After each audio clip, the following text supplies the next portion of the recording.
Olá, pessoal, boa noite. Estamos aqui em mais uma série de webinars que a Gestão RH está fazendo. Agradecer ao Alexandre Moro, da ADP, um parceiro aí de longa data, por coordenar esse webinar, por estar conosco e trazer esse time de líderes e de estrelas. Agradecer também ao Alexandre França, ao Yuri Miranda, Luiz Gutierrez, Marcelo Batista de Costa e o Ricardo Machado.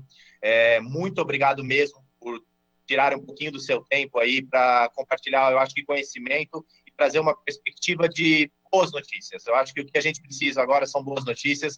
De notícias ruins a gente já está cansado. Então, ouvir líderes que são referência no mercado não tem nada melhor. Muito obrigado mesmo pelo aceito de todos. Deixo para o Alexandre coordenar, que seja um lindo e excelente webinar. Obrigado mesmo. Boa noite a todos, sejam bem-vindos. Estamos iniciando mais um webinar ADP e Gestão RH. Meu nome é Alexandre Moro, sou diretor de vendas para a América Latina na ADP. Bom, a discussão do futuro das organizações tem ganhado um tempero adicional nos últimos meses.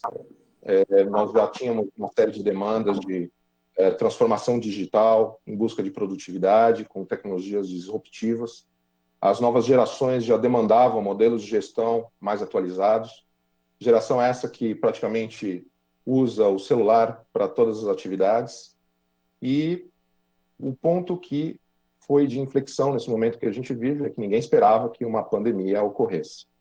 E o que a gente pergunta é como nós estamos nesse momento. Após 3 meses de isolamento social, muito do que a gente havia visto anteriormente, nessas tendências e nessas demandas de mercado, acabaram sendo antecipadas. Novas demandas ocorreram em mercado e também muitas oportunidades, muitos segmentos estão tirando vantagem dessa situação que nos causa um diferente momento, uma diferente dinâmica das nossas realidades. Pergunta é um novo futuro ou é um novo normal? E se for um novo futuro, como nós vamos ficar? O que pensam os principais líderes das organizações no mercado? Como eles estão se preparando? Dá para falar de planejamento? O que vai mudar? E o que permanece? O que já estava funcionando, o que não foi impactado? Pensando em responder essas perguntas, convidamos 5 referências em lideranças em seus segmentos para compartilhar os seus aprendizados durante esse período e principalmente para saber como eles estão se preparando. Para iniciar, gostaria de agradecer a todos os participantes por encontrarem um tempo na agenda de vocês, principalmente em momentos tão intensos e com tantas decisões a serem tomadas. E gostaria de agradecer a todos que estão nos acompanhando também.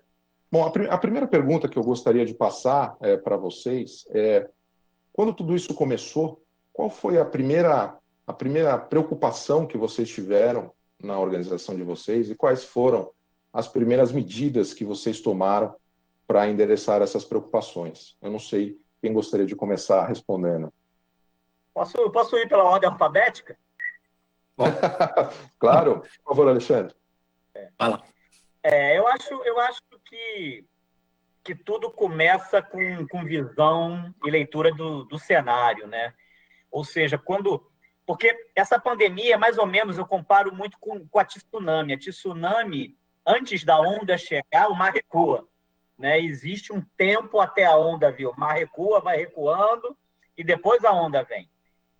E foi uma situação muito parecida, quer dizer, quando os sinais começaram a ficar mais graves em janeiro, início de fevereiro, era o mar recuando.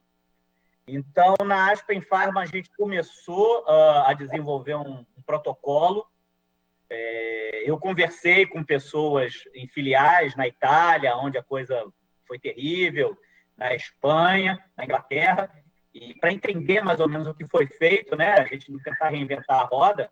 E quando a gente decretou o home office, que foi no dia 14 de março, mais cedo do que muitas empresas, a gente já tinha um protocolo de recursos, enfim, os processos.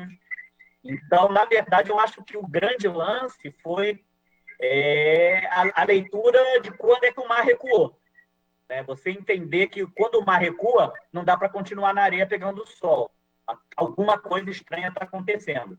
E falando um pouco da indústria farmacêutica, isso talvez ganhe um peso maior, porque a gente sabia que a gente não ia poder parar nunca, né? Quer dizer, muitos dos meus medicamentos estão diretamente relacionados ao tratamento da Covid-19. Então, a gente sabia que a gente não podia dar mole, né? Então, acho que foi isso. O mar recuou, a gente imediatamente trabalhou num protocolo, tanto de processos, tanto de operação, de proteção das pessoas. Esse foi o foco principal. Imediatamente eu retirei os meus times de campo de hospitais, clínicas, né, que são locais extremamente de alto risco. Então, foi isso. Ler um cenário de longo alcance e tomar rapidamente as medidas. Yuri, eu fico imaginando como isso impactou no seu segmento, né? Um segmento com uma dispersão muito grande, né, de estabelecimentos e de um contato pessoal direto, né? Como que foi esse primeiro momento na sua organização? Um pouco parecido com o que o Alexandre... Bom, boa noite a todos, espero que estejam todos bem, porque o resto a gente, de alguma forma, a gente resolve. Tá? Um pouco parecido com o Alexandre. E a gente faz parte de... Bom, nós temos duas marcas globais, né? A Burger King e a Popeyes, que a gente opera aqui no Brasil. Então, a gente também teve a oportunidade de olhar outros mercados em que fase eles estavam. Mas se eu disser a vocês que a gente sabia exatamente como ia ser o futuro, exatamente como a gente ia passar, a resposta é não. Tá? A gente só sabia que a gente ia enfrentar um momento bastante difícil, aliás, que não passou ainda, que a gente continua enfrentando. Verdade. Tá? Isso a gente tinha certeza até pelo que tinha acontecido em outros países. Depois a gente acabou vendo, na realidade, que no Brasil tem muitas peculiaridades, são vários países e várias regiões dentro de um só país. O que acontece no norte, às vezes, é diferente de quem está no sul, e quem tem a operação no país inteiro, tá, sabe do que eu estou falando. Então, até para dar espaço aos outros aqui, eu acho que a primeira coisa que a gente fez, tá, sabendo que ia ser mais difícil prever o futuro, foi, com quase 20 mil colaboradores, quais seriam os pilares que guiariam todas as decisões que a gente tivesse tomado aí para frente. Tá? E a gente não sabia exatamente quais iam ser, mas sabíamos que iam estar dentro de uma sala com decisões difíceis para tomar. E uma hora dessa, eu acho que você tem que agarrar ao norte. Né? Na hora que a coisa, o bicho pegar mesmo. Tá? O que você vai chamar a âncora e dizer, peraí, vamos lembrar desses 3 pilares. E quais foram os 3 pilares que a gente disse desde o começo? Foi proteger os colaboradores, proteger os clientes e proteger a empresa. Tá? E aí você tem das medidas com proteção de colaborador, o que a gente ia fazer, como você mesmo falou, para servir os clientes, para a gente ter um papel no ciclo de alimentação. E a empresa, não podemos esquecer, tá? Quais eram as medidas de proteção de caixa que a gente tomaria para passar esse momento. Maravilha, obrigado. Quem gostaria de complementar? O Yuri. Bom, aí, se você quiserem, continuamos com o ordem alfabético, né? Bom, boa tarde a todos. Como eu sempre falo, eu tenho uma dupla participação, porque eu falo e além dou aulas de portuñol. Então, todo mundo ganha. Se não gosta de lo que falo, al menos está tomando aulas de portuñol, né? Qual é a situação em nosso caso? Nós tínhamos um plano de contingência. Naturalmente, os planos de contingência, que todos meus colegas também tinham, absolutamente não estavam adaptados para essa situação. Ninguém imaginava uma situação como essa. Você escuta ¿cómo se llama? Gente especialista en epidemias y también no estaban prontos, ¿no? Mas activamos o plano de contingencia primero mundial. Por cuanto, como Alexander falaba, como ya teníamos la experiencia de Italia, ya teníamos la experiencia de España, de Inglaterra, de Alemania, la gente estaba un poco más pronta. Ahí activamos nuestro plano de contingencia, activamos nuestros comités de crisis y comenzamos a actuar. Y como siempre, la gente tiene que hacer ¿qué? En primer lugar, preservar a saúde de todos nuestros funcionarios y también de sus familias y de los brasileiros en general, ¿no? En segundo lugar, preservar o servicio a nuestros clientes. Y ahí tengo que reconocer para vocês que, além de que a gente tenía un plano de home office y que estábamos trabajando en ese desafío digital, ninguém estaba pronto para mandar el 100% de la compañía fuera, ¿no? Mas, en 2 días mandamos a todo el mundo y ahí ficó obelisco en el estómago de una cosa, en nuestro caso, que es bien importante, que tengo 800 funcionarios, que se llama call center. ¿Cómo mandar a 800 personas de un call center a casa a recibir ligações y hacer ligações a través de un computador con las líneas ADSL que les estén en su casa? Entonces, imaginen, ¿eh? Mas en 3 días conseguimos. Yo te brinco con mi director general de tecnología, que si eso hubiese sido un plano estratégico, te hubiese tomado 14 meses, con certeza, ¿eh? Mas como fue alguna cosa que teníamos que hacer y bye. Y a partir de ahí manter o servicio a nuestros clientes. Y en nuestro caso, y imagino que todos vocês también, a gente tem muchos parceros que cuidar. No son nuestros funcionarios, no son nuestros clientes, mas también a gente tem intermediarios, corretores, intermediarios bancassuras, de affinities, que tenemos que cuidar porque en ese momento ellos también están sufriendo y tenemos que facilitar la vida de ellos. Y también tenemos un monto de servicios adicionales. Por ejemplo, cuando você en una compañía como Amafre, diga quien da o servicio do guincho para você, un guinchero que no es un funcionario de Amafre. Guinchos, oficinas, peritos. Entonces, teníamos que cuidar también a todos ellos, que lembremos que están sufriendo esa crisis exactamente igual. Cuando alguna compañía de seguros fala, bueno, con el isolamiento no tenemos carros en la rúa, por cuanto a siniestralidad cae. Mas eso que puede ser una buena noticia para nosotros, que nunca es, porque a gente vive del negocio de seguros, para el guinchero, para la oficina, es una noticia pésima, porque ese es el trabajo. Entonces, tenemos que acompañar a ellos para no aprofundarnos. Entonces, esa era la visión, ¿eh? Imagino que después comenzaremos a hablar, y usted hablaba de buenas noticias. O primero era preservar la salud de todo el mundo, segundo, mantener el servicio y la calidad que tenemos. Mas tenemos un tercer patamar que no podemos esquecer y que muchos ya comienzan a esquecer, que es plano de retomada, porque vamos a voltar, ¿eh? Vamos a voltar. Y tem mucha gente pensando que parece que esto va a ficar para siempre, ¿eh? Entonces, eso, después podemos aprofundar un poco más en todo eso. Obrigado, Luiz. Queria perguntar para o Marcelo e para o Ricardo. Hoje, infelizmente, né, no Brasil, foi desenvolvido o estilo da quarentena banho-maria, né? Nós já estamos... E ainda se fala de mais 1 ou 2 meses, né? Provavelmente. Mas, comparando o início, né, quando tudo isso aconteceu, e olhando para as suas organizações agora, né, como que estão? Como que a organização de vocês está, né? Ou seja, muita coisa aconteceu, muitas decisões foram tomadas. O que vocês veem, né, de cenário evoluído nesse momento, né, que nós estamos vivendo e com as decisões que vocês tomaram? Alexandre, pode ser eu? Senhor? Pode ser eu seguir a linha? Pode sim. Bom, o ponto é o seguinte, o que todos nós falamos aí, todos nós fomos pegos de surpresa, né? E para mim, é maior ainda porque nós tivemos uma bonificação, vamos dizer assim, né? Nós estamos sendo considerados serviços essenciais, né? E isso me preocupou muito. Nós temos 14 mil funcionários, né? E na linha de frente mesmo, né? Entre transporte de valores, o pessoal da segurança em si, né? E para minha surpresa, né? Assim como todos vocês, no primeiro momento do baque, a gente entender como é que a gente iria funcionar e dando qualidade de vida para o nosso pessoal, né? Então, foi uma coisa assim que a gente teve que resolver em 2 dias, né? E sem saber muita notícia, porque as notícias de jornais, elas vêm todas atrapalhadas no meio de política, um briga com o outro, e aquela coisa toda, aquela confusão. E nós, seres humanos, trabalhando e fazendo riqueza do país nesse imbróglio todo, né, que aconteceu e tem acontecido. A gente não tem respostas definitivas, né? Inclusive, me chama muita atenção que nós demos um tempo enorme para os governos aí se estabelecerem e fazerem hospitais de campanha e poder atender a todo mundo, porque o que me parece é o seguinte, isso não vai passar e que nós tínhamos que estar mais preparados realmente para enfrentar que todos nós, eu, você, vamos ter coronavírus num momento qualquer. O que nós temos que ter é um bom atendimento médico. Mas eu pensei isso também na nossa empresa, né? E nós conseguimos um resultado fantástico. Primeiro, que nós estamos nos expondo à rua, nós saímos à rua, né?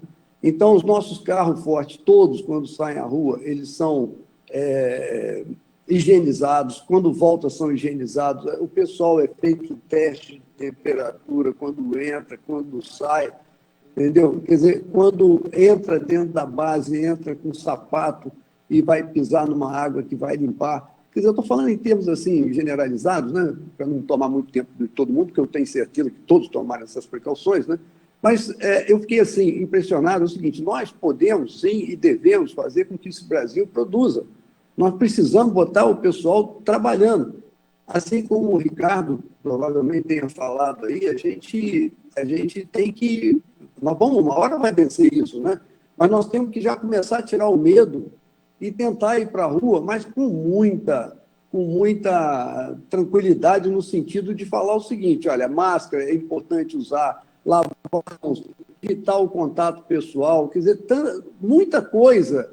Hoje, depois de 2 meses, com esse desaprendizado que nós tivemos da imprensa, entendeu? Nós aprendemos ao vivo e a cores na nossa empresa, entendeu? Quer dizer, nós tivemos isso aqui, a gente sabe o que a gente está fazendo hoje, né? E é claro que outro vai ter um coronavírus, essa coisa toda vai acontecer. Outros vão passar, outros vão ficar.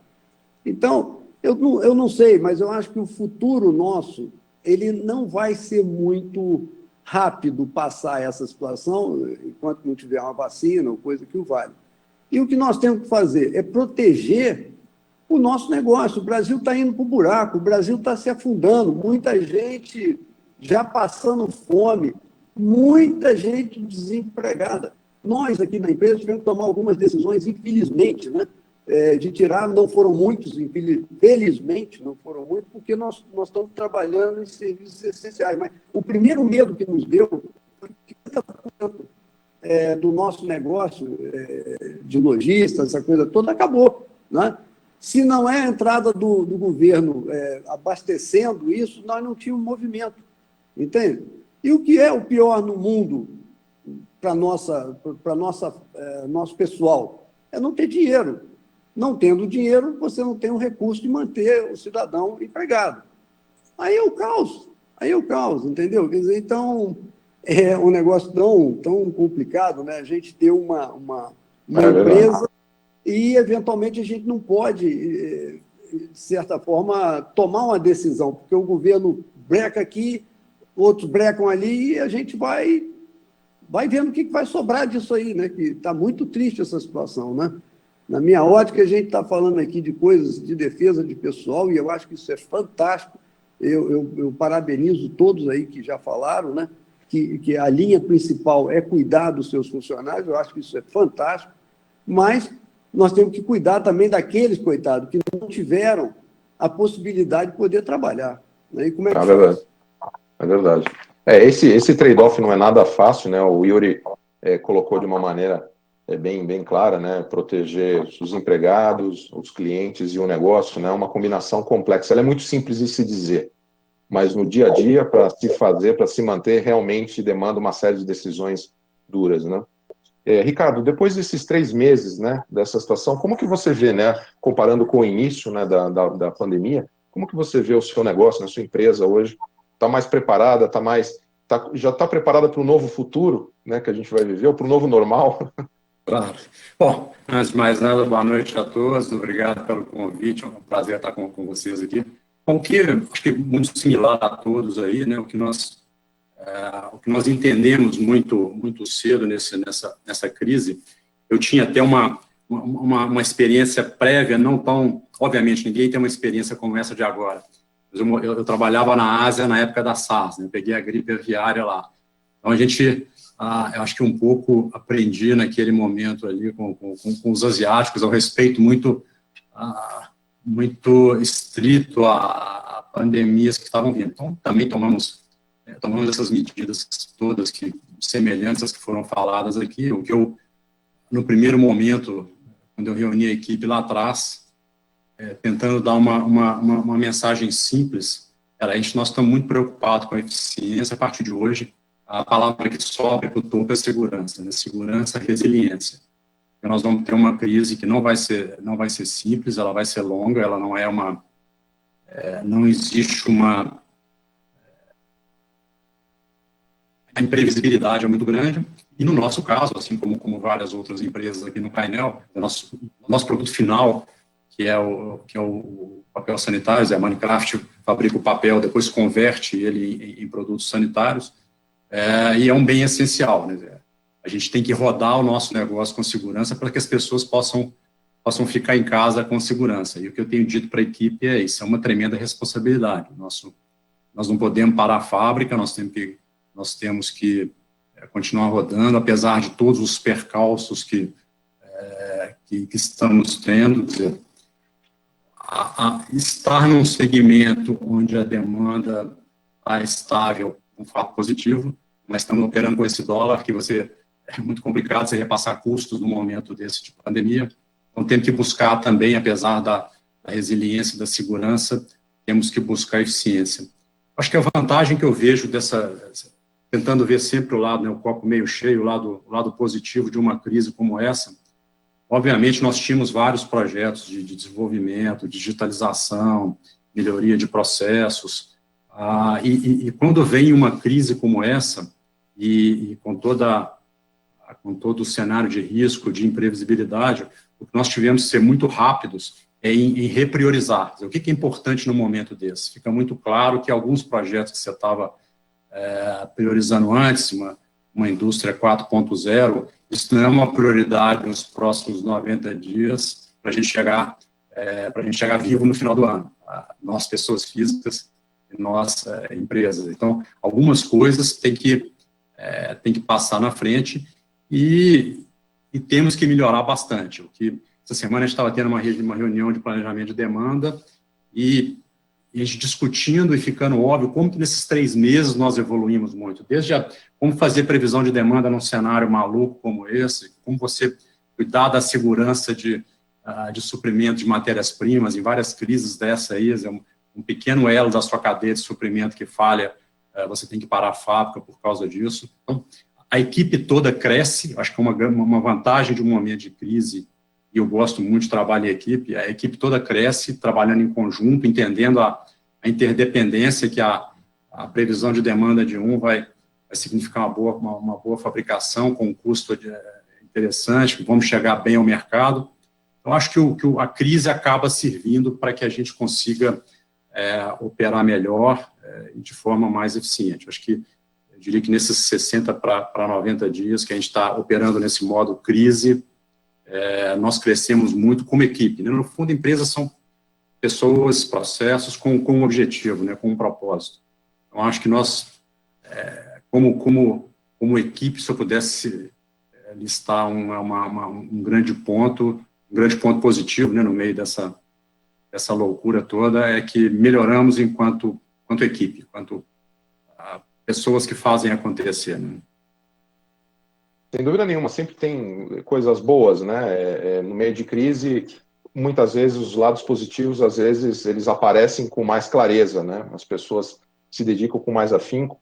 Pegando um ponto que o Luiz, inclusive, mencionou, né? Você mencionou, Luiz, o momento que vocês têm uma área que é de call center, como fazer o call center, né, virar na velocidade. Você até fez uma brincadeira, né? Poxa, se isso fosse um planejamento estratégico, isso demoraria 14 meses. Isso eu tenho escutado muito no mercado, né? Então, tem um pouco de link com o que o Ricardo acaba também de mencionar, né? Que as decisões acabam sendo mais pragmáticas. De uma maneira geral, todos vocês tomaram um pouco nisso. Agora, a dúvida que fica essa crise fez as coisas e as decisões acelerarem muito dentro das organizações, por uma questão de sobrevivência, né? A pergunta que fica esse dinamismo de ação e de decisão, eles agora vão fazer parte do cotidiano das organizações ou é um período transitório que nós estamos vivendo, que a gente vai ter demanda de fazer essas decisões de uma maneira mais ágil, mais rápida, mais abrupta, e buscar tecnologias também para ajudar, né? Como que vocês veem que isso está hoje dentro das organizações de vocês? Vocês veem que essas decisões vão ser mais ágeis, como vocês já viram acontecer, e vocês veem que a busca por tecnologias que possam auxiliar o negócio, elas sejam mais aceleradas também e utilizem esse processo de decisão também?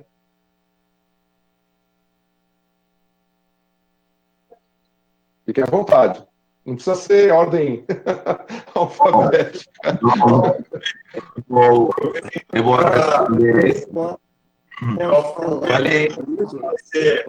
Qual é a situação? Perdão, Marcelo. Você vai? Claro. Não sei, Marcelo, você vai falar? Pode, vai em frente. Então, eu acho que é uma pergunta muito boa. Aí agora falando do Ricardo também, essa questão que nos pegou muito de surpresa foi, aliás, o Luiz, né, que falou do call center, desculpa, que eu às vezes confundo as pessoas aí. Mas aqui, para mim, foi um susto que nós tomamos muito grande de fazer com que nós tivéssemos um procedimento de botar esse pessoal afastado daqui do prédio nosso, né, da TI, né, e propriamente da parte operacional. Imagina uma empresa que tem uma demanda de entrega de carro forte muito, muito grande, quer dizer, passando em agências, andando daqui para ali e tal, e eu botar esse pessoal todo em casa que faz essa programação acontecer, né? Isso, para mim, o meu pessoal de TI deu um show. Eu jamais imaginei que isso pudesse acontecer. Eu falei, poxa, nós não vamos ter condição de fazer o faturamento, nós vamos trabalhar para burro e não vamos conseguir nada. Ao contrário, nós conseguimos botar 600 pessoas entre parte operacional, parte de TI, todo fora da empresa, entendeu? E com uma dinâmica sensacional. E eu acho, Alexandre, aquela questão é o seguinte, nós vamos melhorar muito, nós aprendemos demais, coisas que nós não tínhamos ideia de dimensão, né? Eu, por hipótese, sou um presidente de uma empresa já mais zerado, né?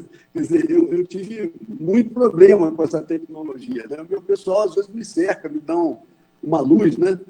Mas eu achei fantástico a gente poder trabalhar assim, olhando muita rapidez, uma demanda que jamais passou na minha cabeça poder operar uma empresa no tamanho da nossa, com 44 filiais, ela toda totalmente fora do ambiente de trabalho e muito assim, falando sobre tecnologia, né? E eu não imaginei que eu tivesse esse alcance nesse primeiro momento. E nós tivemos isso em 2 meses, né? Quer dizer, isso tudo veio acontecendo. Eu fiquei muito feliz porque a gente aprende todo dia. Eu acho que realmente precisa uma guerra, né, numa proporção dessa do Covid, para que a gente realmente coloque toda a nossa inteligência para fora para fazer funcionar. Hoje eu estou feliz da vida porque a empresa está rodando e não há nenhuma questão. Nós fizemos a contabilidade andar, o faturamento andar, né? O RH, inclusive, mantendo as mesmas qualificações dele de informação para todos nós, as demandas de informação que nós temos, as nossas atitudes aqui acontecendo, né? O marketing também funcionando. Quer dizer, não tem nada na empresa que não estivesse funcionando melhor do que estava. Eu acho que as pessoas acabam incorporando que nós temos que ir para a batalha, né? E as pessoas em casa me surpreenderam muito. Eu digo a você, eu acho que eu estou trabalhando mais do que estava. Todos os nossos colaboradores estão na mesma situação. Eu vou dizer uma bobaginha aqui que o presidente nosso, de vez em quando, costuma dizer. Eu estou com a bunda quadrada de ficar sentado em frente ao computador. E eu tenho a impressão que todos nós estamos no mesmo caminho, né? Obrigado aí pela parte. Obrigado, Marcelo. Sí, un poco você, y siguiendo lo que fala Marcelo, né? A situación é, estamos aprendendo, eu acho que o coronavírus não é um agente de cambio, você falou bem, o coronavírus foi um agente de aceleração. Os cambios estavam aí, a gente estava caminhando nesses cambios, mas todo teve que ser super rápido, né?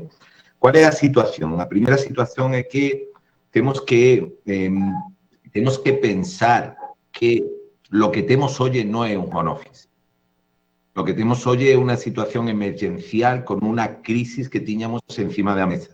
Un home office es otra cosa planejado. A gente no puede, você está falando, estamos trabajando más que nunca, mas ese ritmo es imposible de se manter. O sea, vamos a tener que voltar a esa nueva normalidad.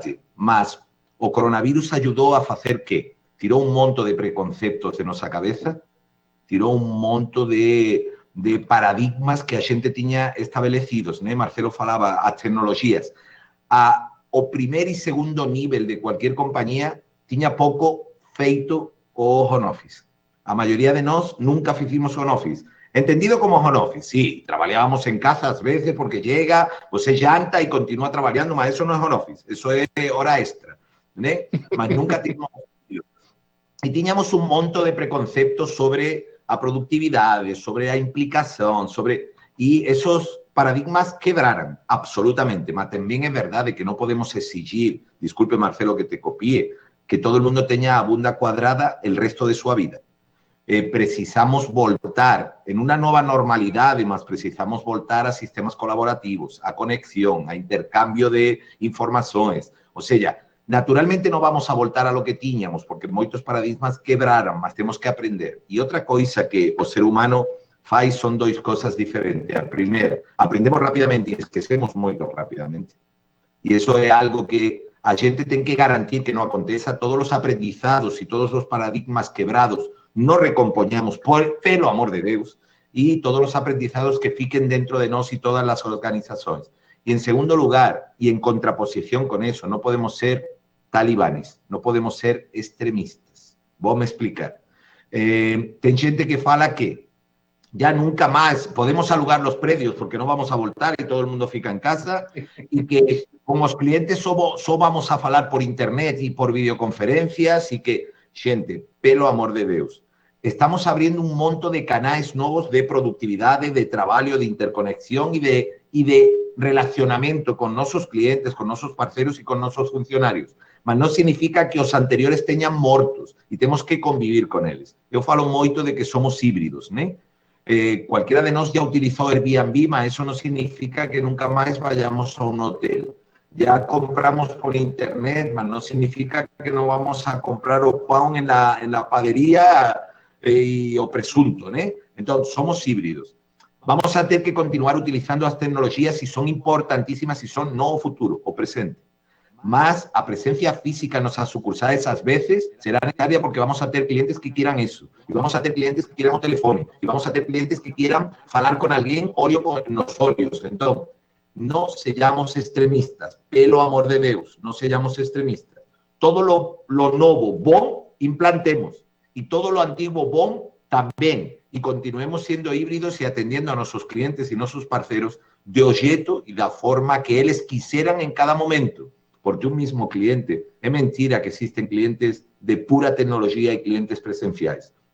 Nos mismos, a veces utilizamos a videoconferencia, a veces o WhatsApp, a veces o teléfono, a veces internet, a veces a web, a veces a telepresencia y a veces os abrazos. Entonces, gente, continuemos aprendiendo de todo lo que hemos aprendido, evoluendo, y evoluir no significa matar todo lo anterior, es solo matar lo anterior que no era bom e substituí-lo por lo novo que é bom.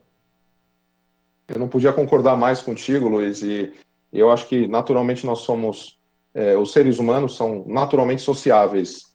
Então, eu acho que independente do que for o novo normal, né, qual o modelo for estabelecido, eu acho que muita coisa vai ser flexibilizada, talvez a gente tenha home offices com mais frequência, mas a presença física nunca vai ser eliminada em 100%, né?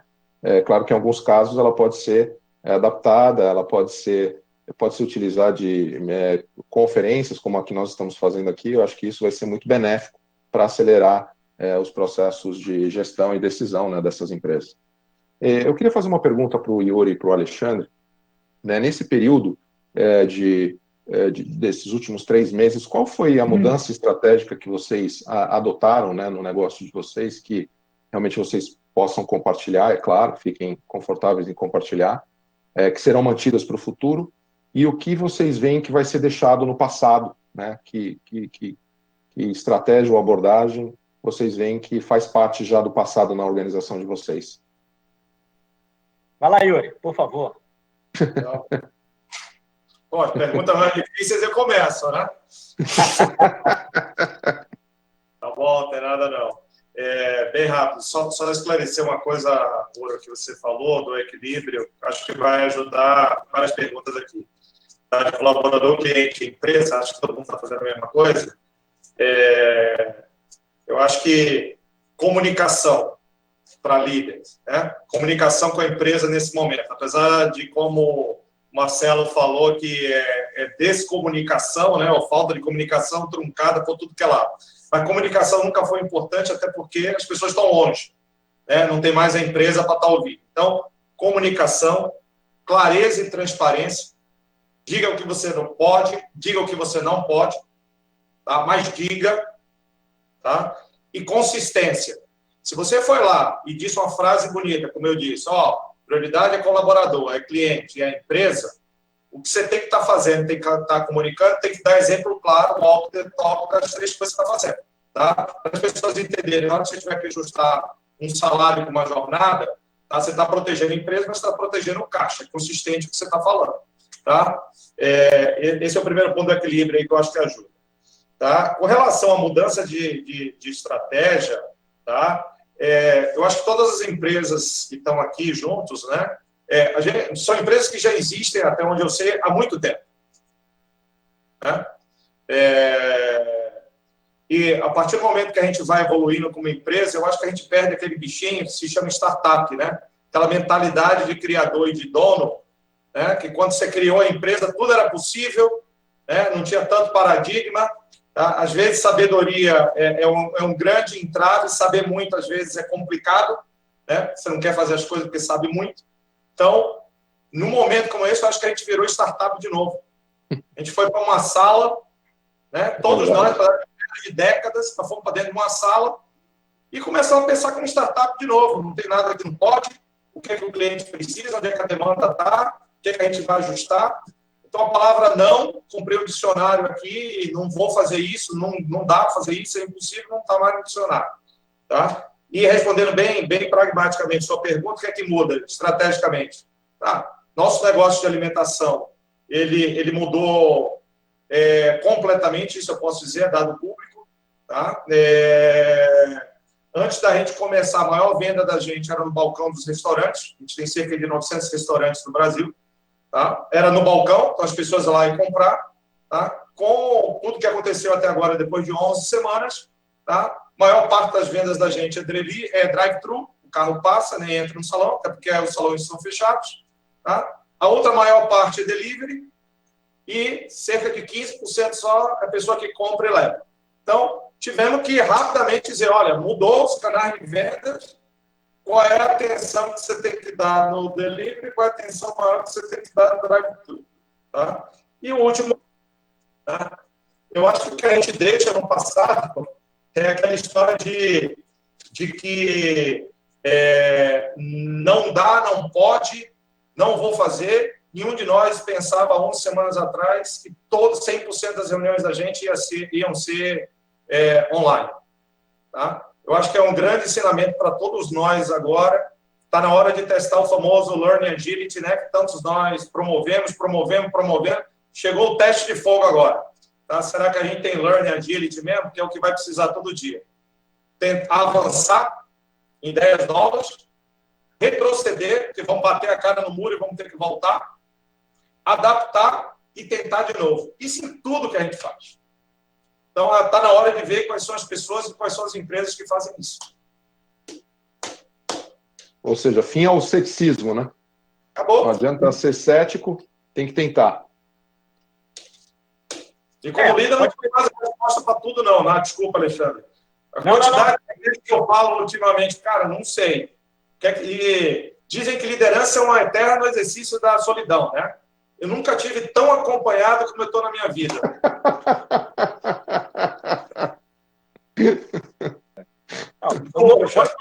Pode fazer outra pergunta, porque o Yuri já respondeu tudo, enfim. Então é isso.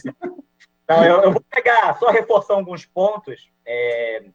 Yuri falou uma coisa que a gente na Aspen valoriza muito, que é comunicação. Eu acho que a comunicação, ela desde a Idade da Pedra, ela é uma das coisas mais importantes, mas ela não é reconhecida como tal, né? Tanto na vida pessoal quanto na vida corporativa. Né? Eu costumo brincar que 99,9% dos nossos problemas pessoais ou profissionais são ou comunicação mal feita ou ausência de comunicação. Pode parar e pensar, tem sempre algum problema com a comunicação em algum problema. né? Então, eu acho que a comunicação, ela sim, ela vai ser reconhecida agora como um pilar fundamental no bom andamento das empresas. Na Aspen, a gente está olhando para o futuro. Eu não sei se foi o Luiz que falou, ou o Marcelo, perdão, já falou de acelerar, e realmente eu chamo essa pandemia de aceleradora de futuro, né? Muitas coisas que tínhamos em projetos de 1, 2, 3 anos conseguiram ser feitas em 3 meses, 4 meses. E a gente tem um detalhe, quer dizer, falando claramente, a gente vai ter um período, que eu não sei de quanto tempo será, 8 meses, 1 ano, 18 meses, que talvez seja um período transitório, que é o período de convivência com esse vírus, sem uma vacina, sem, digamos, uma sensação de segurança, como hoje se tem com o sarampo, com a poliomielite, com a gripe, né? A gente vai conviver durante esse período e precisa-se de um planejamento para isso. E depois um planejamento para quando vier a vacina e a vida voltar, teoricamente, ao normal. Não vai voltar ao que era, mas também não vai ser como será nesse período de transição. E eu acho que esse é o grande desafio. Como é que a gente vai lidar nesse período de transição e depois como é que vai lidar com um novo normal? Então, falando de home office, eu acho que ele chegou para ficar. Eu concordo que não vai ser 100% das pessoas. O contato pessoal, na Aspen, a gente tem uma cultura de gente muito forte, né? As pessoas são muito mais importantes que os meus produtos, eu sempre falo isso. Eu tenho bons produtos, mas a concorrência também tem. Agora, as minhas pessoas só eu tenho. Então, a convivência, o olho no olho, né, a motivação das equipes, isso a gente não vai poder perder nunca. Mas, sem dúvida nenhuma, nesse momento de transição, onde eu não vou poder colocar 150 pessoas no escritório como eu colocava. Não vai dar. Né? Eu vou ter que colocar 30, 40. Vamos fazer um rodízio, proteger, distanciamento social. Isso tudo vai ser um desafio muito grande de manter a operação rodando, de manter o astral, de manter o estado emocional das pessoas como se fosse vida normal. Né? Eu acho que isso é muito importante. O que eu acho que a gente vai deixar para trás, o Yuri falou com muita propriedade, que eu resumo, é comportamentos. Né? Comportamentos que a gente tinha do não pode, de fazer um plano estratégico em 6 meses, um PowerPoint de 112 slides, né? A gente já viu que isso acabou, que a gente consegue sim fazer coisas de maneira eficiente, de maneira muito boas, num espaço de tempo muito mais curto. Né? Reuniões, eu tenho 6 salas de reuniões, 4 salas de reuniões grandes e salas pequenas no escritório. Estou mandando baixar aqueles drywalls todos. Acabou esse negócio de ter reunião. Mas é verdade, como é que eu vou botar 6, 7 pessoas dentro de uma sala de reunião? Mesmo que tenham máscara, esse negócio todo. Então, a gente vai perceber que muitas reuniões vão poder ser resolvidas via vídeo, ou com e-mails mesmo, ou com telefonemas, se for possível. Né? A gente vai reduzindo a quantidade de reuniões, de burocracia, mesmo as nossas reuniões. Reunião comigo, se durar mais de 15 minutos, tem algum problema. Né? Eu não aguento mais do que 15 minutos, não. Então, eu acho que isso agora vai ser meio que o novo normal. Né? Eu era a exceção, agora vai ser o normal, porque a gente vai ter que se adaptar. Né? Então, eu acho que esse futuro ele chegou muito mais rápido. Como o Marcelo falou, as coisas estão funcionando muito bem, muito bem. A questão do home office, eu acho que o problema é muito mais o home do que o office, é você adaptar, né? É o cachorro que late, é o filho que passa ali, é um ralo que entope no momento da apresentação do orçamento, enfim, essas coisas que não faziam parte do nosso mundo e vão fazer parte. Mas o office está funcionando muito bem, as pessoas entenderam, né? Mas, sem dúvida nenhuma, eu acho que nenhuma empresa que tem pessoas, e a minha é uma formiguinha, Yuri com 20 mil funcionários, Luiz com 800 no call center, pô, eu tenho 500 funcionários no Brasil inteiro. Né? Mas isso independe do comportamento da gente estar com as pessoas, da gente estar próximo, da gente estar motivando. E utilizar essas ferramentas digitais. Né? Só para finalizar, a indústria farmacêutica é uma das indústrias que eu não posso reclamar. Né? Quando começou essa pandemia, a gente sabia que a demanda viria eu deitado na cama. Então, o desafio grande é como é que a gente não vai relaxar? Como é que a gente vai aproveitar esse momento que geração de caixa não é problema, venda não é problema, mas como é que eu vou preparar essa empresa para o futuro? Como é que eu vou preparar essa empresa para o novo cenário? A venda está lá, né? E a gente começou a aceitar as ferramentas digitais, né? O contato, que antigamente era uma bíblia na indústria farmacêutica, tem que visitar o médico, aproveita lá entre um paciente e outro no consultório, entra 30 segundinhos, deixa a amostra, deixa um visual, uma ajuda visual. Acabou isso, quer dizer, acabou com o peso que tinha, né?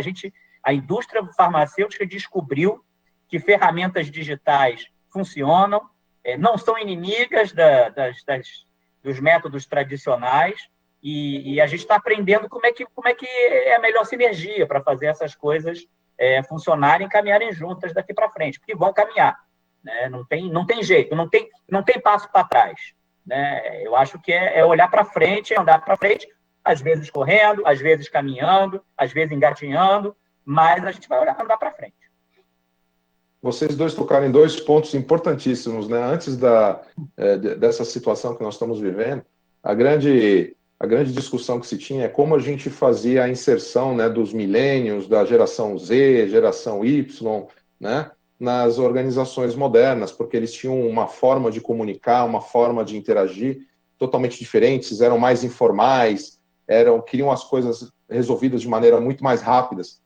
Talvez a pandemia tenha resolvido isso. Talvez tenha trazido uma equação que nos obrigou a construir essa ponte com a geração que a gente não tinha.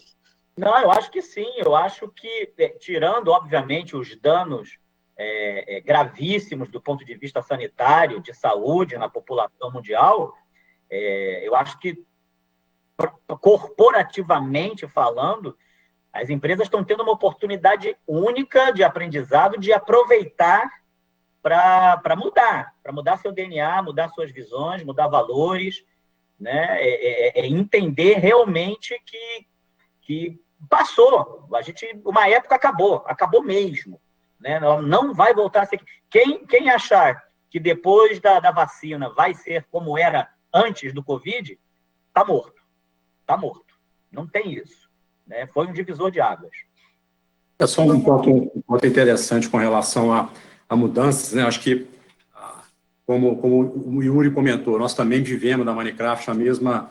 Acho que a maior parte dos segmentos viveram um pouco isso. É uma mudança muito forte de canais. No nosso caso, você teve a parte da demanda por papéis foi de consumo fora de casa para um consumo dentro de casa, né, o que impacta mix de produto, impacta canais, preços, produção, praticamente toda a empresa.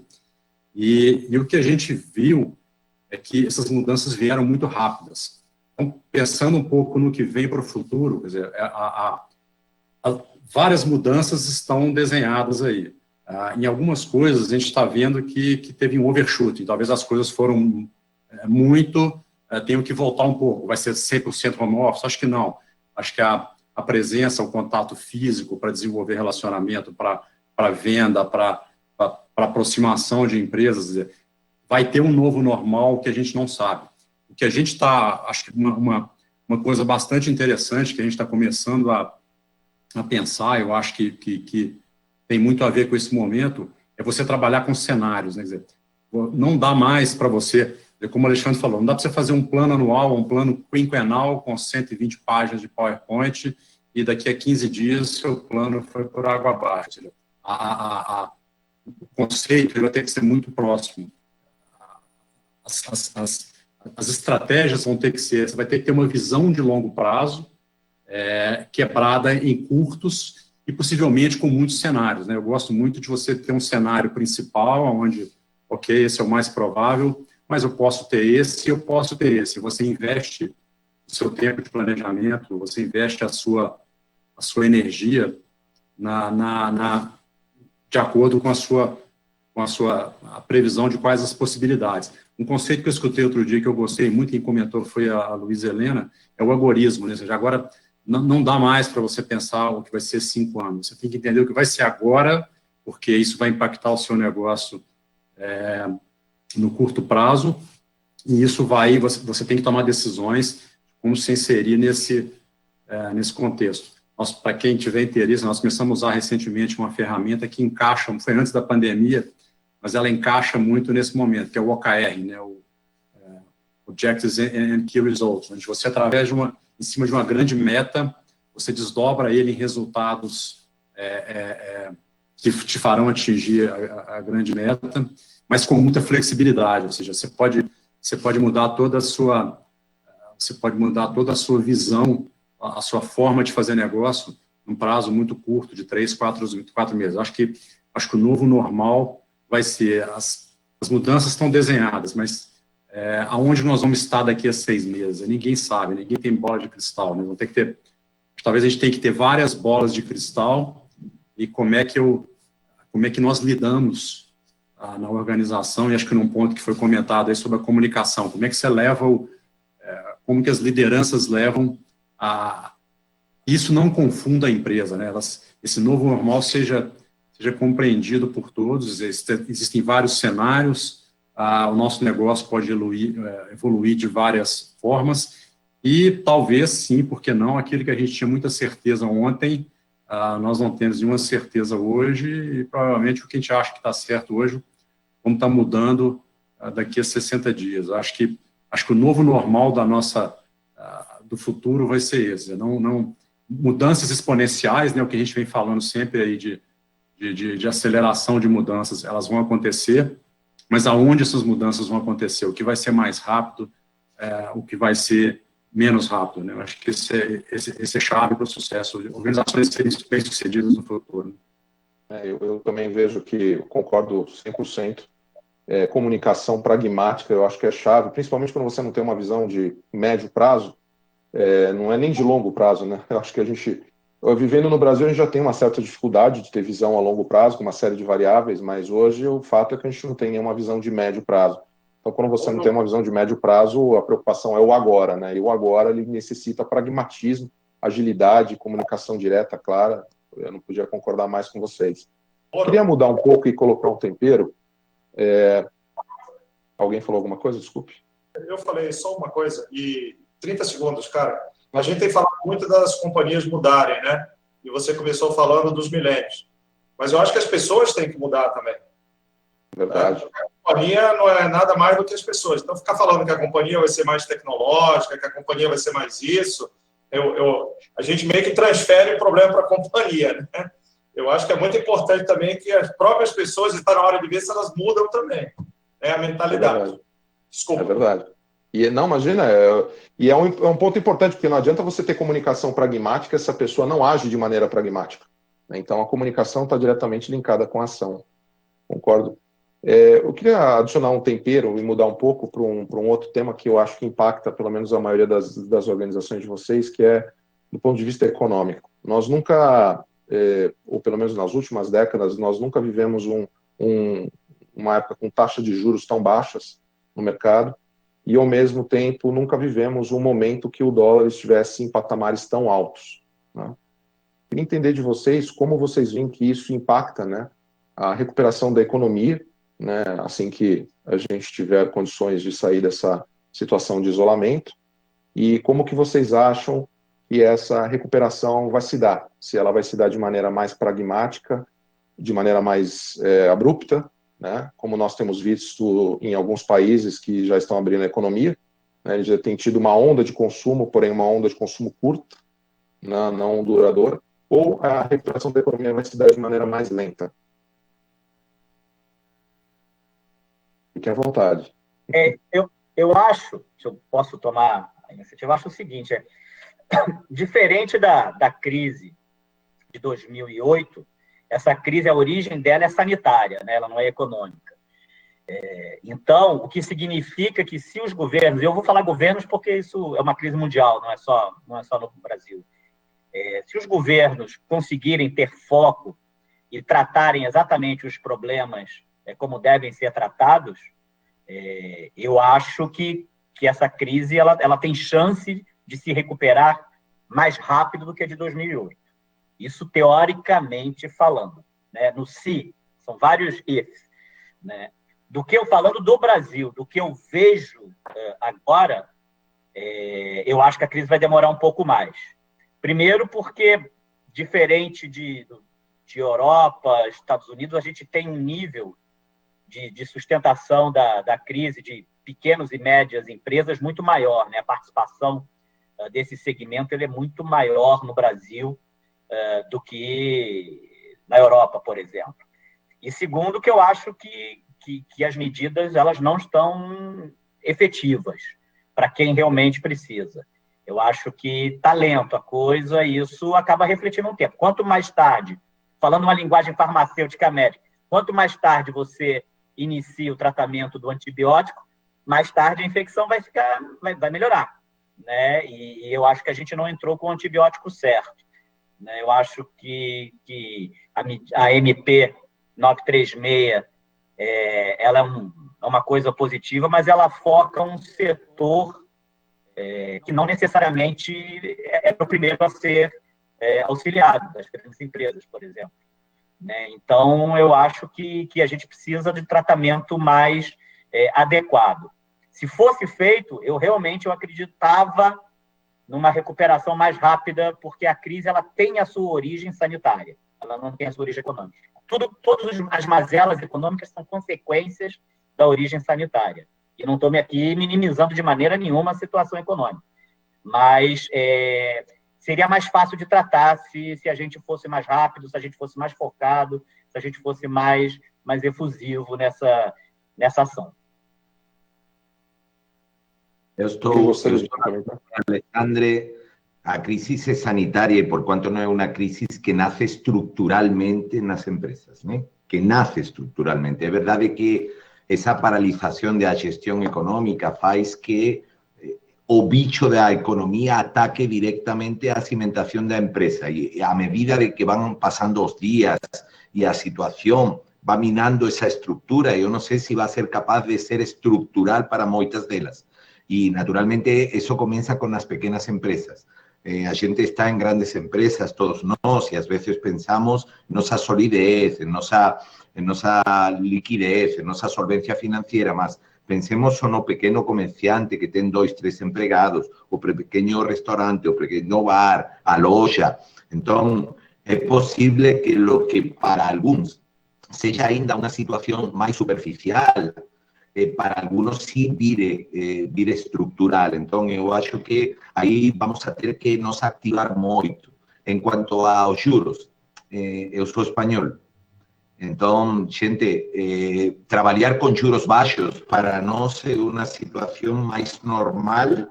Yo ya viví juros altísimos en España. ¿Qué es lo que hace una situación de juros bajos? Que usted tiene que ganar dinero con su negocio. Você no puede estar supeditado al resultado financiero.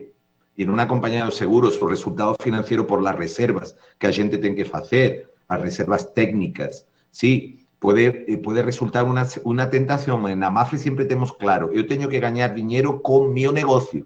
Si el resultado financiero ven adicionalmente beleza, mas yo tengo que ser sustentable con mi negocio. Y voy a hablar una cosa para ustedes. Los extranjeros, a veces, ainda que yo me considere, ainda con mi oportunidad, me considere brasileiro de adopción, sí, mas los extranjeros vemos, a veces, mayores posibilidades que ustedes. Es su país, ustedes nacieron aquí, están el tiempo todo, entonces, ustedes ven pro y contra. Cuando yo llego aquí, gente, soy yo pros. Brasil, país continental, con grandes empresas, con grandes profesionales. Si Brasil quiere ocupar la posición que merece y tiene que ocupar en el mundo, tem que se acostumbrar a juros baixos e mais baixos ainda, gente. Mais baixos ainda. Os países desenvolvidos, países potentes, não têm juros ainda. Estamos falando del 3, 2,75. En Alemania os juros son negativos. En España é que 0,1, 0,2 el overnight. Então, temos que nos acostumbrar e aí as empresas têm que reagir. Eu queria um pouco falar de lo que falou Ricardo, de que as empresas, e também Alexandre, né? Os produtos são bem parecidos, lo que muda é as empresas, as pessoas.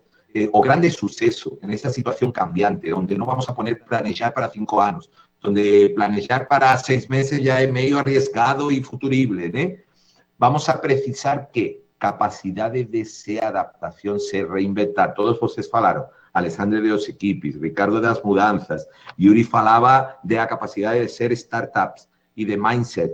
Tenemos que mudarnos o mindset en todos los funcionarios, en todos los estatutos dentro de la empresa, porque vamos a precisar ser empresas ágiles, e empresas ágiles só podem estar compostas de pessoas ágiles. Então, vamos a ter que abrir a mente, nos adaptar a essa situação cambiante, onde o negocio tem que mudar cada certo tempo e onde temos que nos adaptar também às necessidades cambiantes da população. Estamos falando muito de como vamos a reagir, mas também deveríamos pensar em que nos vão a pedir os clientes, porque nossos clientes também estão tendo uma mudança com essa situação do Covid e do confinamento. Eles de repente, vão a mudar suas necessidades, a forma em que querem se relacionar com nós e as formas em que, e quais são os produtos que querem demandar da gente. Então, vamos a ter que mudar absolutamente. E Yuri falava, eu estou como se chama, em delivery e em drive-thru, né?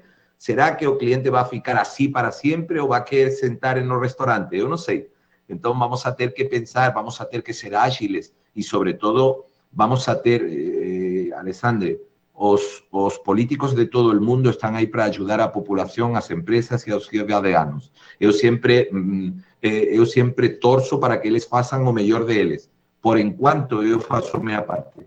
Então, todos nós vamos a ter que fazer nossa parte, tomara que eles também acertem e façam o que tem que fazer, mas a gente não pode olhar o maná do céu, eu até escargo a ver se encontro uma pedrinha que dá para masticar. Então, vamos a ter que ser ágiles, vamos a ter que reagir e vamos a ter que nos adaptar.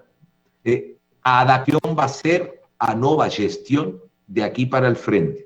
Vamos a ter que nos adaptar cada cierto tempo de uma maneira absolutamente brutal, ainda com organizações, você falava, em Brasil temos 3.500 funcionários. Vamos a ter que ser capazes de virar e ser uma nave daquelas que vira rápido, ainda que sejamos um transatlântico, né? Mas vamos a ter que aprender a fazer isso, e isso é impossível se todos os componentes do navio não sabem virar rapidamente, né? Então, um futuro desafiante, um futuro super empolgante, né? E que a gente tem, olha, eu sempre sou positivo, temos a fortuna de viver e que vamos a afrontar e viver para o frente. A gente é privilegiada, não? Só um complemento rápido. Luiz, você com o seu portunhol foi mais claro do que eu. E a gente... Eu falei a mesma coisa que você, mas você conseguiu ser mais claro. Concordo com tudo. Só realmente reforçando o ponto de que, claro que as empresas têm sim que fazer a sua parte, e é mais fácil para nós, o tamanho das empresas aqui que todos trabalhamos, enfim, a gente está em casa e dia 30, dia 15, quem tem adiantamento quinzenal, o dinheirinho pinga ali na nossa conta, né?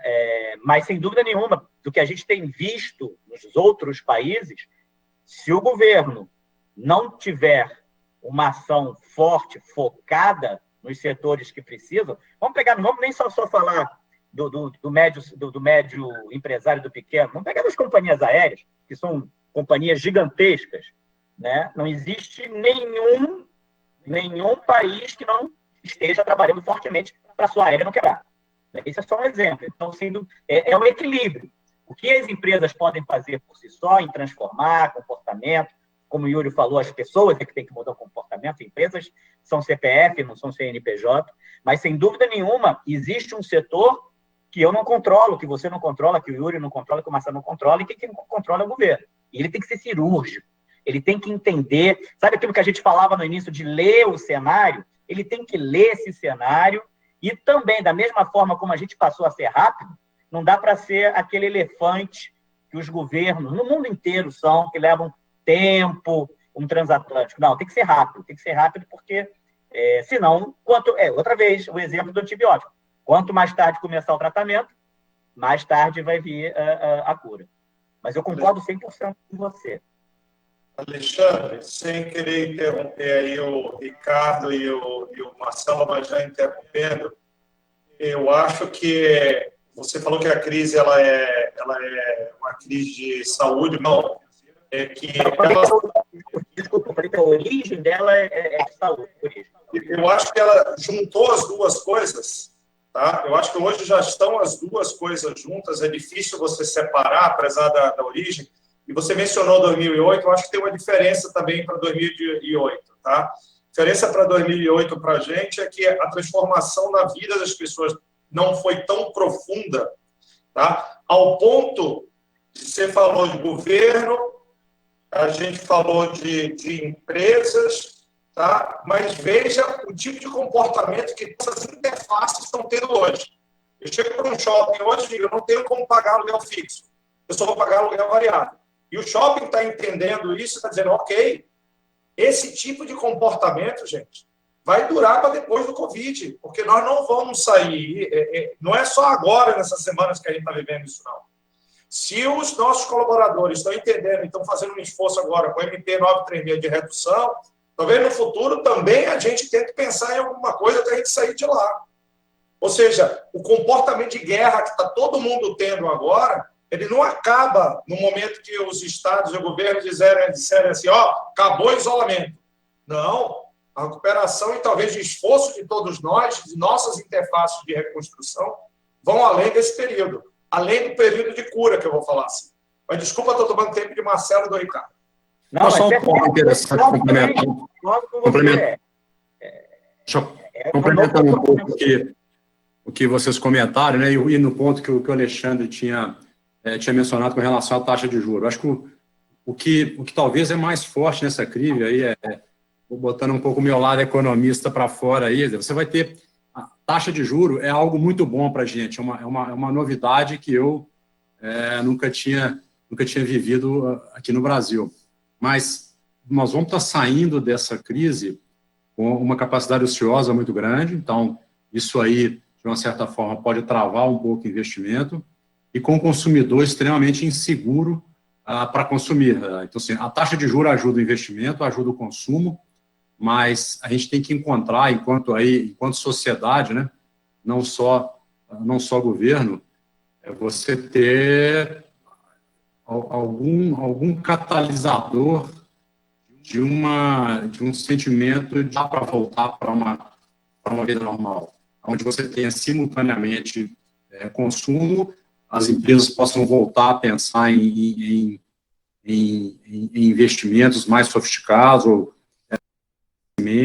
melhorias de processo, mas o ponto-chave, e aí volta a governantes, não só no Brasil, mas no mundo todo, e o papel deles como catalisador desse sentimento é muito importante, com taxa de juros, mas sem expectativas positivas, a gente o transatlântico não acelera, né? O trem não acelera.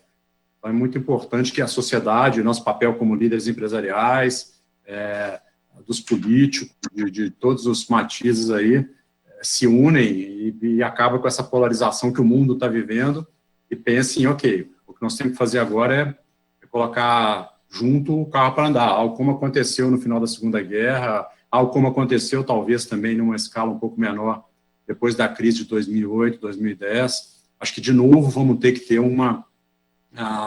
alguns catalisadores aí. Eu acho que ninguém consegue fazer isso sozinho, para que, no caso do Brasil especificamente, mas não só no Brasil, no mundo, porque em outros países você tem taxa de juros negativa, ou seja, te penaliza de ficar com dinheiro em caixa. Como destravar esse nó? Acho que esse é o grande debate que a sociedade vai ter que ter. Como destravar esse nó para você voltar a ter consumo e voltar, consequentemente, a ter investimento. Obrigado. A pergunta que fica antes desse momento, né, dessa pandemia, todos os líderes, assim como vocês, né, os CEOs, eles tinham uma agenda, tinham um modus operandi, né, e tinham, naturalmente, um comportamento face às decisões que eles tomavam. A pergunta vocês acham que o papel do CEO, passado essa situação, né, que vocês estão vivendo, e eu acho que talvez seja uma das maiores experiências, né, que vocês possam ter para contar para o futuro, né, para netos, familiares e para todos, né? Nada tão difícil como o que vocês estão vivendo, mas também nada tão valoroso quanto o aprendizado que vocês estão podendo ter, né, em suas organizações. Mas vocês acreditam que o papel dessa liderança que vocês exercem nas organizações, de pessoas que têm essa liderança, ele vai ser alterado daqui para frente? Eu posso responder a isso? Por favor. Veja, nós vamos fazer 50 anos agora, no fim do ano que vem, né? E eu me lembro de ter passado por tudo que você possa imaginar de todas as agressões, né, do juro lá em cima, o juro cá embaixo. Quando você fala do juro a 1% ou 0% ou nenhum por cento, entendeu? Como na Europa, né? A gente nunca viu essa história aqui no Brasil, ou seja, né? E quando acontece isso, eu fico muito cabreiro se vai haver uma manutenção disso para que a gente volte a investir, que é claro, o juro baixo é uma maravilha, né? Aí vem o dólar a 5 e pouco, voltando à sua pergunta lá, Luciano, vem o dólar a 5 e pouco que a gente não sabe explicar. Isso é um momento maluco, né? Das pessoas recorrerem a guardar um dinheiro qualquer, né? Mas voltando lá na sua pergunta original, assim, nós tivemos muitas passagens muito ruins no Brasil. É que a gente não lembra, não é?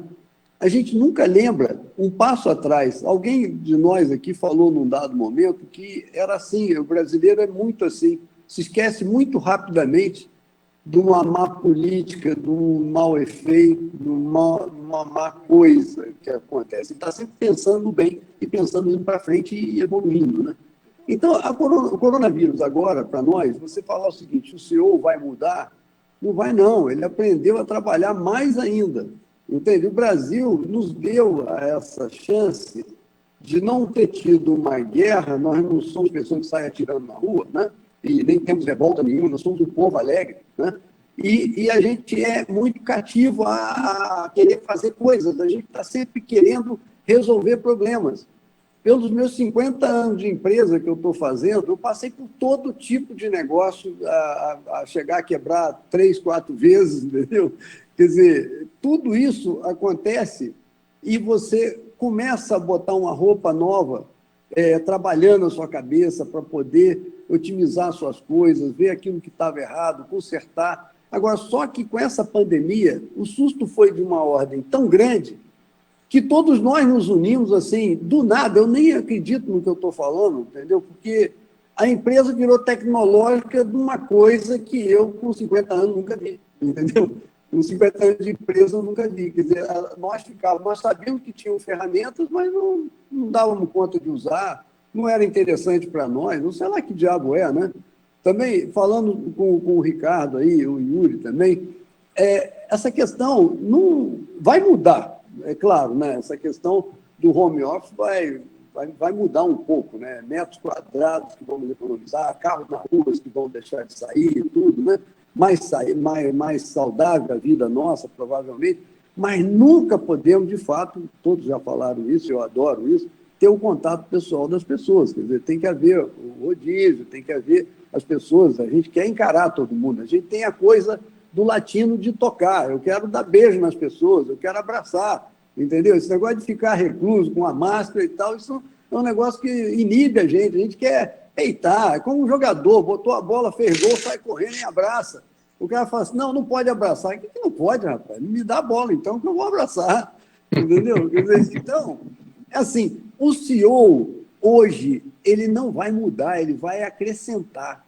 É mais um processo aí na vida desse pessoal todo aí, todos nós aí que eu estou vendo, cada um com a sua empresa, com os seus negócios, com a sua orientação. Eu achei fantástico o papo de todo mundo aqui, entendeu? Todo mundo muito claro nas coisas que falaram, né? E assim, com objetivo. Esses são os CEOs do futuro. Se a molecada puder ver isso, é aplaudir vocês de pé, porque tudo que vocês estão falando é tudo que o Brasil precisa, né? Ter governantes mais focados, centrados em reorganizar o país, né? Querendo melhorar o país e não ficar nessa briga de imprensa com o fulano, imprensa com o Beltrano, imprensa com o governo. Gente, vamos melhorar isso, vamos sair desse negócio. Isso não leva a nada a ninguém, nós só perdemos, né? Quando dá uma coisa dessa, essa crise, assim, em vez da gente ganhar com boas notícias, com coisa, não, você vê a televisão o tempo todo, morreu mais 300, morreu mais não sei quanto, entendeu? Eu já não aguento nem ligar a televisão, porque eu já sou um caixão dentro de casa, entendeu? Quer dizer, e a turma parece que não aprende. Eu acho que a imprensa não aprendeu, eu acho que o governo não aprendeu, eles só estão jogando o tiro no pé, só, entendeu? Eles têm que parar com isso e botar o Brasil progressista, o Brasil que quer olhar para frente, o Brasil que quer ver empresário como vocês. Obrigado, desculpa aí tomar muito tempo, Mas eu tive que fazer essa comparação. 100%. Eu quero reforçar o que já falei. O coronavírus não é um agente de cambio, não é um agente de mudança. Pode acelerar. Você fala, el nuevo CEO es el mismo de hace 5 meses. So que lo que aconteció con el coronavirus es que as virtudes de los bons CEOs, como de cualquier profesional, se potenciaron y los defectos también. Entonces, si Yuri falaba, nunca me sentí más acompañado. Si você é um jefe daqueles que não gosta de se sentir acompanhado, não gosta de que discutam suas decisões, não gosta de escutar a ninguém, acha que está na posição da verdade, você está sofrendo, por quanto essa carência que você tinha se está exponenciando. Se você é uma pessoa colaborativa, que quer escutar, que é humilde, que não lhe importa reconhecer que não sabe de alguma coisa, e quer escutar aos demais, você se potenciou. Então, o que acontece? Simplesmente que nos momentos de crise sai o melhor e o pior de cada quem. E quem tem mais melhor, luce mais, resplandece, e quem tem menos melhor e mais pior, pues se oculta e se esconde detrás da terra. Então, não é que o coronavírus e esta situação de crise faça que os líderes tenham que ser de outro jeito. É que já teníamos que ser de otro jeito del líder de a 30 años, de a 40 años o de a 80, gente. Colaboración, escuchar a todo el mundo, decisiones matriciales, no estar en posición de verdad, humildad, se preocupar por la opinión de todo el mundo, innovación, pensar fuera da caixa. Eu tenho uma frase que eu já não falo mais de pensar fora da caixa. Chega de pensar fora da caixa. Fazer fora da caixa. Chega de pensar e chega de falar, é de fazer fora da caixa. Então, se os líderes têm essas características, beleza, resplandecem. Se não têm, estão ocultos. Mas repito, as crises o que fazem é acelerar e mostrar com clareza a realidade de cada quem. Que en momentos más de... Cuando la cosa está bombando, tengo una frase que fala cuando o mar está calmo, todo el mundo es capitán. Mas cuando llega a tempestade, ninguém quiere pegar o timón. Se fala timón, o mando, ¿no? Entonces, gente, estamos en mitad de una tempestade y ahora ten gente que pega el timón y sabe a dónde ir, ten gente que no pega el timón y ten gente que pega el timón y mira para otro lado porque no tiene ni idea de para dónde se dirigir. E eu acho que isso é muito importante. E, naturalmente, se falava Yuri, né? Eu acho que agora estamos, de verdade, eu estou feliz com essas, repito, feliz não, pelo amor de Deus, com quantidade de pessoas morrendo, não? Mas se estou feliz da reação que tem a minha empresa de estar cada vez mais juntos, de aportar, de todo o mundo aportar sua parte, e o líder, o que tem que ser o líder e falar, e ser capaz de reconhecer erros, de saber que tem muitas coisas que não sabe, y de que esos millennials saben cosas que a gente no sabe y a gente nova sabe cosas que no sabe y você tem un equipo directivo para algo, gente. Para algo y seguramente para aportar. Entonces, repito, no es que esto mude, esto acelera. Ótimo. Yuri, você gostaria de comentar também? Não, já disseram tudo, só fiz anotar aqui e gravar. Eu gostaria de aproveitar e mudar as perguntas. Agora nós estamos recebendo uma série de perguntas, né, de quem está nos assistindo, e nós recebemos uma pergunta aqui muito interessante, inclusive está conectada com um ponto que o Yuri mencionou, né? Qual será a principal demanda, né, dos CEOs para a área de recursos humanos durante e pós esse período, né? Nós temos uma série de MPs surgindo, a questão da comunicação no momento desse é crucial, sem dúvida nenhuma, do pragmatismo, da comunicação. E eles gostariam de saber qual vocês acreditam que vai ser a grande demanda dos CEOs durante e pós esse período. Eu imagino que deva estar conectado com alguns desses temas que o Yuri mesmo mencionou. Bom, já que você falou duas vezes, deixa eu ir rápido aqui também. A gente não chama a área da gente de RH, né? Chama a área da gente de gente e gestão. Porque a gente acha que as duas coisas estão bastante integradas. As pessoas e as maneiras como elas se comportam, e a cultura, os valores. Outro dia eu estava na reunião do conselho e o protagonismo que gente de gestão ganhou nesse momento agora é impressionante. Eu acho que de todos os meus sócios, a Márcia, na verdade, é a que mais fala ultimamente no conselho. Tá? E eu estou ouvindo, porque é pensar em remuneração, é pensar em como aplica a MP, é pensar as pessoas que vão ficar, como é que vai mudar, se é home office, se não é home office, né? Então, uma cultura que a gente... Eu acho que os pilares não mudam, os pilares daquilo que uma empresa acredita. Tá? Então, o Marcelo falou que tem 50 anos lá que eles criaram a empresa, provavelmente tem uma estrutura, um pilar que acredito que nesses 50 anos não muda.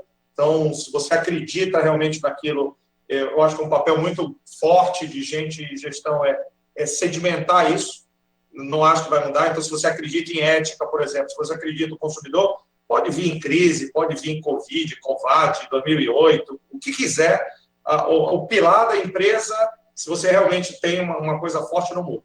Tá? E eu acho que o grande papel, para mim, de gente de gestão independente de quão revolto tiver o mar, ou se tranquilo tiver o mar, o grande papel de gente de gestão é como é que mantém todo mundo, né, naquele pilar que a companhia acredita. Não deixar a gente desviar, porque chega um monte de dúvida agora na cabeça. Não, a gente acreditava em meritocracia, agora não é mais meritocracia.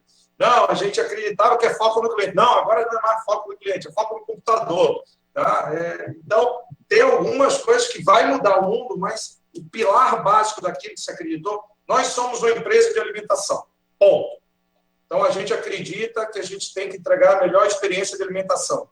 Pode vir o cenário que for, tem que se pegar nesse princípio que a gente acredita. E o papel de gente de gestão é fundamental. As pessoas que entram, as pessoas que promovem, os processos, tem que estar nessa guia.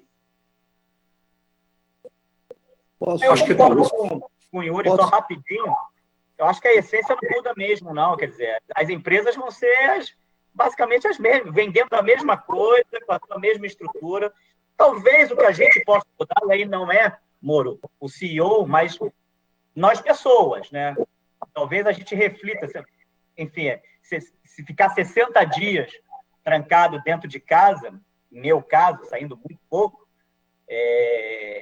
você reflete, você aprende muitas coisas, começa a dar valor a algo que talvez fosse pequeno e retirar valor de algo que você desse um peso maior.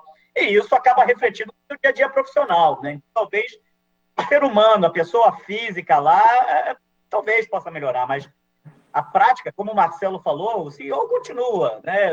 Como o Luiz falou, quem era bom vai realçar quem é bom e quem fazia lambança vai realçar as lambanças. Né? Então, posso fazer uma pergunta para você? Claro. Há quanto tempo você trabalha, cara? Meu primeiro emprego foi no concorrente. Fui atendente de lanchonete. Essa parte mais difícil da vida pode pular. Foi a melhor parte, pô. Pode botar aí 25 anos de indústria farmacêutica. E 25 anos que você trabalha. Eu trabalho há mais de 30, tá? E provavelmente os outros também. Só para dar o tamanho da dimensão. Quando você conseguiu almoçar ou jantar com sua família durante a semana e não estando de férias? Almoçar não, mas jantar sempre. Para mim era difícil, porque às vezes quando chegava, inclusive, já tinham os filhos pequenos e almoçar. Eu só estou dizendo que na minha vida profissional, nunca tive vida.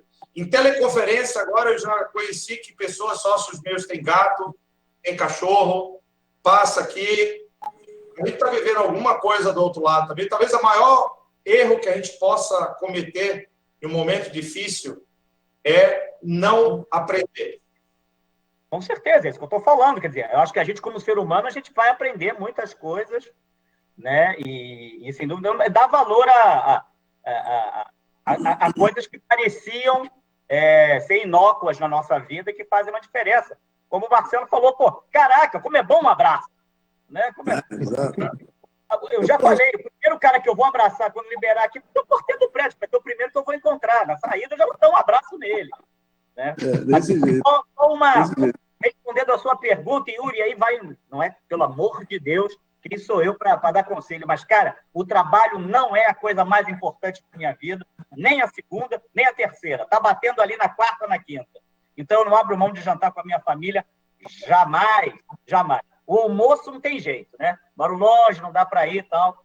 Mas, cara, não tem jeito. Mas, sem dúvida nenhuma, perdi os filhos mais velhos crescerem por causa de viagem, ouvi falar papai pelo telefone, tem todas essas coisas que a gente toma essas porradas na vida, mas a minha menorzinha, eu falei, eu não vou ouvir ela falar papai pelo telefone. Quando ela começou no papo, eu falei, já não viajo. Já não viajo. Só vou voltar a viajar depois que sair as 2 sílabas. Né? E vai, como você falou, a gente tem que aprender mesmo. Posso fazer posso voltar um pouquinho na questão do RH? Gestão de humanos, né? Por favor.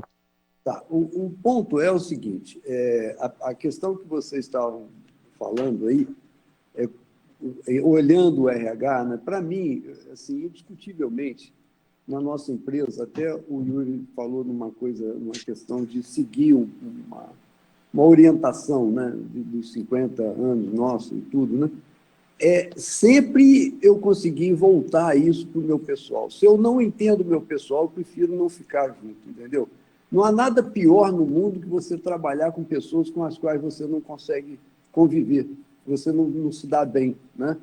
Então, tudo aqui que a gente faz está voltado para o RH nosso, né? A gente não quer nem discutir isso, né? Qualquer assunto que nós temos aqui, a gente quer ver como é que a base está, o nosso pessoal está.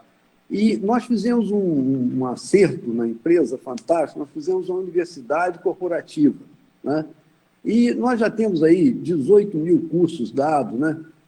16 mil pessoas entrando nesses cursos, até agora abrindo também para as famílias. Aí, nesse momento que nós já temos 5 anos disso, né? Nesse momento de pandemia, as mulheres e os filhos podem estudar, tem plataforma de inglês, tem plataforma de uma série de orientação do nosso pessoal através de pílulas de conhecimento, né? Então, a gente manda pela universidade essas pílulas de conhecimento que vão certificar essas pessoas, os colaboradores nossos. Então, do norte ao sul, hoje, a Proteste ela age com uma forma só, né? Então, eu digo a vocês, isso é muito legal, porque as pessoas têm essa comunicação, a gente consegue fazer isso, né? Nós conseguimos fechar o ano com uma coisa que jamais vista aí. Nós fazemos uma festa de fim de ano para as pessoas que fizeram 10, 20, 30, 40, e agora vão fazer 50, que eu acho que só eu. Mas eu trago pessoas que jamais teve a oportunidade de estar em São Paulo, num hotel e num show espetacular, né? E eu trago esse pessoal de avião, um sujeito simples, que tem um ordenado pequeno, né? Ele aguarda 10 anos para poder vir aqui e fazer isso. E eu vou, com o maior prazer, abraçar cada um deles, né? E, às vezes, são 500 pessoas que eu vou abraçar. Antigamente, eu fazia isso no palco. Era 20 pessoas e tal, fazia no palco. Hoje, não, eu tenho que chegar numa festa às 5 da tarde para o pessoal poder entrar e eu acompanhar e abraçar todo mundo, né? E a turma entrar dentro da nossa festa. Então, esse é o nosso coração. O olhar nosso é todo, né, voltado para isso. Eu acho que todos nós ali nos agigantamos no problema, porque nós sabemos o seguinte, não existe um presidente, não existe um CEO, se não houver o acompanhamento de todo mundo. Se todo mundo não pensar igual, o barco vai afundar, entendeu? Então, a pessoa precisa entender o seguinte, ele precisa ser dinâmico, porque ele precisa que a empresa viva para pagar o salário dos funcionários que estão lá. Então, ele tem que ser responsável por isso também. Então, acontece que todos entendem que a empresa é um todo. Não existe ali uma figura de um ídolo, ou que o cara é o máximo, que o sujeito é um CEO fantástico. Não existe CEO fantástico. Para mim, não existe. Existe, sim, pessoas que têm essa dinâmica de construção, de fazer reuniões, de discutir, né? De abraçar o problema com muita seriedade e tentar alcançar o fim com êxito total, né? Então, assim, eu fico muito feliz porque eu vejo isso na empresa e vejo que isso, sim, é um bom RH. A empresa, eu já falava com um amigo antigo aí, que foi ver uma empresa e não gostou do RH da empresa. Não é que ele não gostou do RH em termos de gerência e tudo, não. Ele não gostou do RH porque o RH, os funcionários não gostavam da empresa, porque não gostavam do patrão, porque não gostavam do chefe, que não gostavam... Aí acabou a empresa. O cara não comprou, entendeu? Eu não vou dizer o que é, mas é um negócio assustador isso, né? Quer dizer, o cara quer comprar uma empresa, ele quer comprar uma empresa com harmonia. O RH é tudo na empresa, é tudo. Não somos nós. Nós somos passageiros, nós somos, assim, criadores de ideia, mas eles são as pessoas que fazem com que a empresa funcione. É só um adeuzinho que nós estamos falando para a RH e eu valorizo demais isso na minha empresa. Fazer um ponto com relação ao que o Alexandre estava comentando, o que a gente, talvez o que eu esteja vendo como mudança para um futuro. Acho que esse processo, a aceleração que nós estamos vivendo de mudanças, ele vai requerer uma equipe que trabalhe de forma adaptativa, ou seja, que consiga entender imprevisibilidades, redirecionar muito rapidamente. Eu tendo a chamar isso, acho que talvez a gente vai ter que ter estruturas menos piramidais e mais circulares ou matriciais, como já se comentou aqui. E voltando à história, que empresas são pessoas que fazem processos com um propósito, ou seja, o RH é chave nisso aí, o RH tem que se engajar nisso aí, ele tem que ser, junto com toda a equipe, é lógico, mas acho que as empresas vão ter que evoluir na forma de como lidar com pessoas,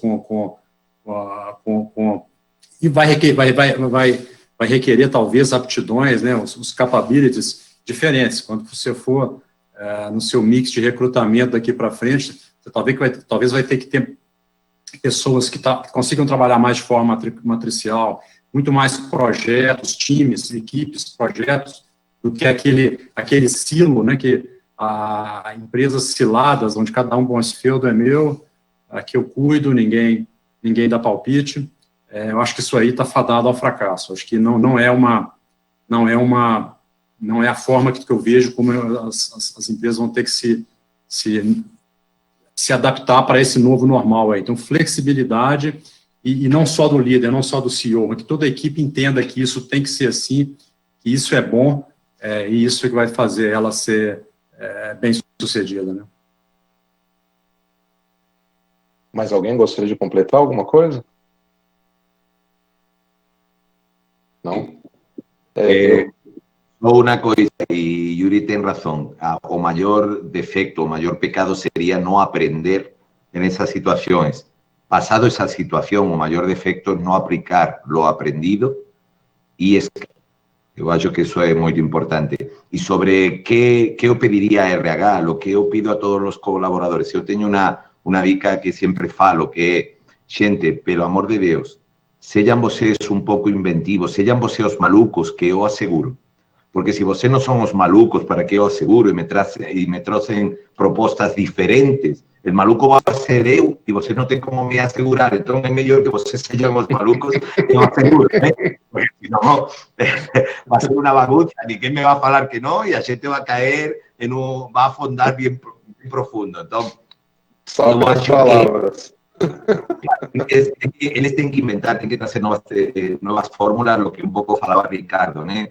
De como fazer a seleção, quais são as habilidades que vamos a precisar de os novos empregados, dos novos funcionários, né? Então, que sejam, é melhor que nossos colaboradores proponham maluquices para a gente falar que não, porque, de verdade, eu tenho uma habilidade para propor e ninguém me assegura, então é melhor que não me deixem fazer isso.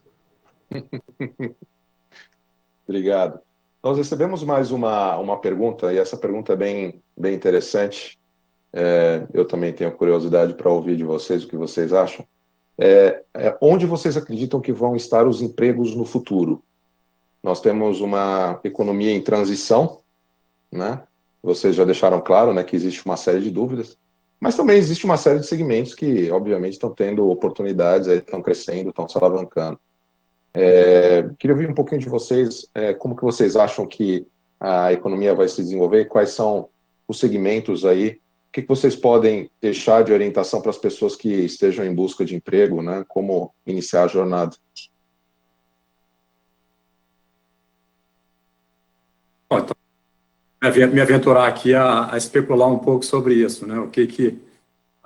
Acho que, de novo, né, enfatizando a questão das mudanças, eu acho que existem algumas projeções aí que talvez em 10 anos a maior parte das profissões são profissões que não existem hoje, né? Hoje você começa a falar em gamer, eu quando fui para a faculdade não existia nem game, quanto mais gamer, né? Você começa a ter coisas, e eu acho que cada vez mais elas vão surgir. Eu acho que esse mundo que nós vivemos aí dos empregos formais, dos empregos com uma carreira linear, talvez eles vão deixar de existir, né? As carreiras vão ser muito mais fluidas, né? Você vai por um caminho, a vida ou a oportunidade, ou a empresa ou o projeto te dá um outro caminho, você adquire novas capacidades e vai para aquele lado, mas eu vejo como muito, talvez, uma fragmentação. Acho que aí, explorando um pouco o futuro, eu volto um pouco no passado, se é para dar conselho para alguém, um conselho que meu pai me deu muito tempo atrás, faça o que você goste, né? Desde que você esteja fazendo, não fica preocupado agora que você está procurando que profissão que você vai seguir, qual o salário, qual a remuneração, quais as oportunidades, porque isso muda e o importante é que você faça o que goste. Eu acho que essa nova geração aí, os millennials, eles estão muito nessa pegada aí, né? Vamos ver o que eu gosto, o que eu posso fazer, o que me dá prazer, e vou me aprofundar nisso, e eu acho que talvez uma maior capacidade de ser feliz trabalhando, com isso realizar mais, né? Eu acho que esse futuro mais fluido e mais incerto vai beneficiar quem souber surfar essa onda, né? Posso falar um pouquinho sobre isso? Eu acho assim, que o futuro é uma coisa que não dá muito para que a gente pense, mas eu penso uma coisa, né? Nós estamos com muita gente desempregada e eu acho que nós temos que pensar no amanhã, o agora, né? E essas novas formas de trabalho, assim como o Ricardo falou, de games e essas coisas todas que virão, mas isso é muito futurista ainda para um primeiro ou segundo embate, no primeiro ano, no segundo ano, né? Nós precisamos resolver hoje como voltar a trabalhar mais de 800 mil pessoas que saíram do sistema. Não sei nem quanto, porque aquela velha história, eu não sei que a imprensa não informa esse tipo de coisa, né? Cria uma situação, mas a outra eles não criam, né? A gente não sabe. Mas a minha preocupação maior não é o futuro de empregos diferentes, de coisas diferentes, entende, Alexandre? Para mim, o grande manhante é agora, quer dizer, dentre a pandemia, como é que a gente volta a trabalhar, como é que a gente volta a botar o carro no trilho, ou o trem no trilho, né? Porque a gente precisa disso. Urgentemente nós precisamos disso. Agora, as outras coisas, por exemplo, muitas vezes nós já vimos o seguinte, nós deixamos de pegar coisas no peso porque nós já temos o trator, nós já temos coisas para segurar as nossas coisas. Quer dizer, a indústria já não emprega tanto quanto empregava, porque já tem robôs e tal. Isso tudo já está acontecendo e vai acontecendo. Cada vez mais que a gente tiver um desafio, nós vamos buscando desafio, mas o maior desafio nosso é voltar para o nosso pessoal, né?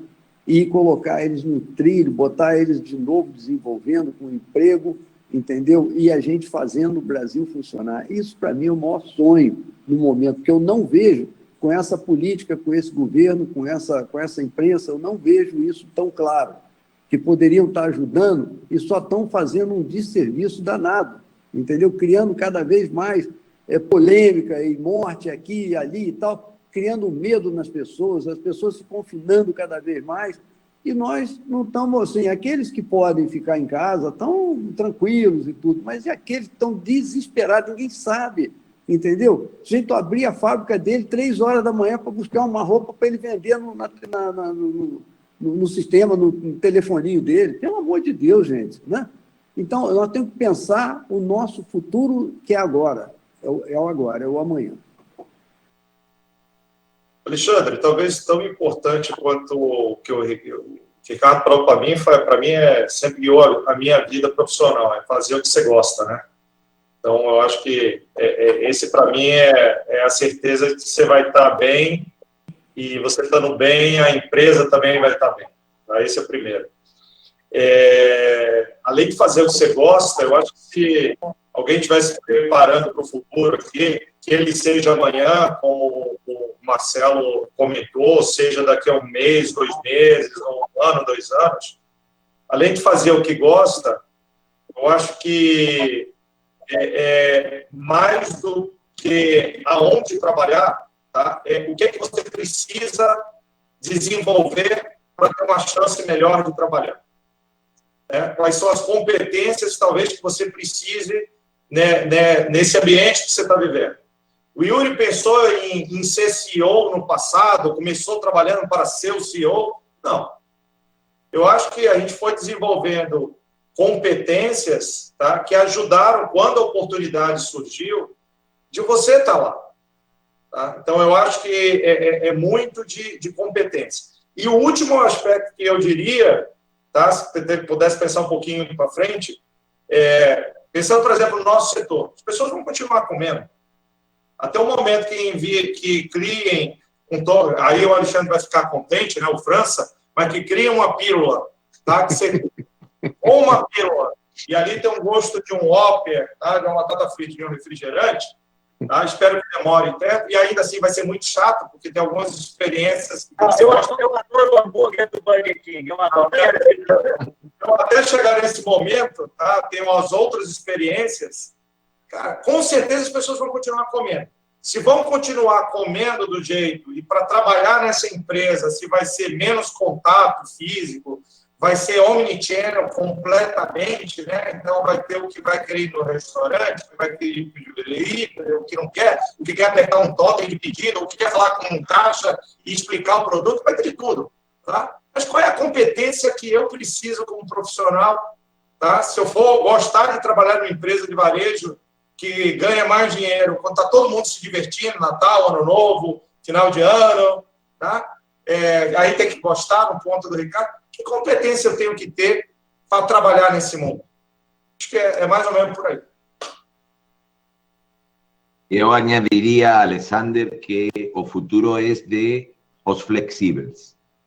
Vamos a tener que ser capaces de pensar en competencias y, sobre todo, señores, eu llevo na Mafre 32 anos, mas eu lembro a primeira vez que me falaram de um aparelho que você colocava um papel, e vocês todos conhecem, fazia um barulho tipo pi, pi, pi, pi, pi, pi, e o papel chegava a outro lado, né? E me falaram que se chamava fax.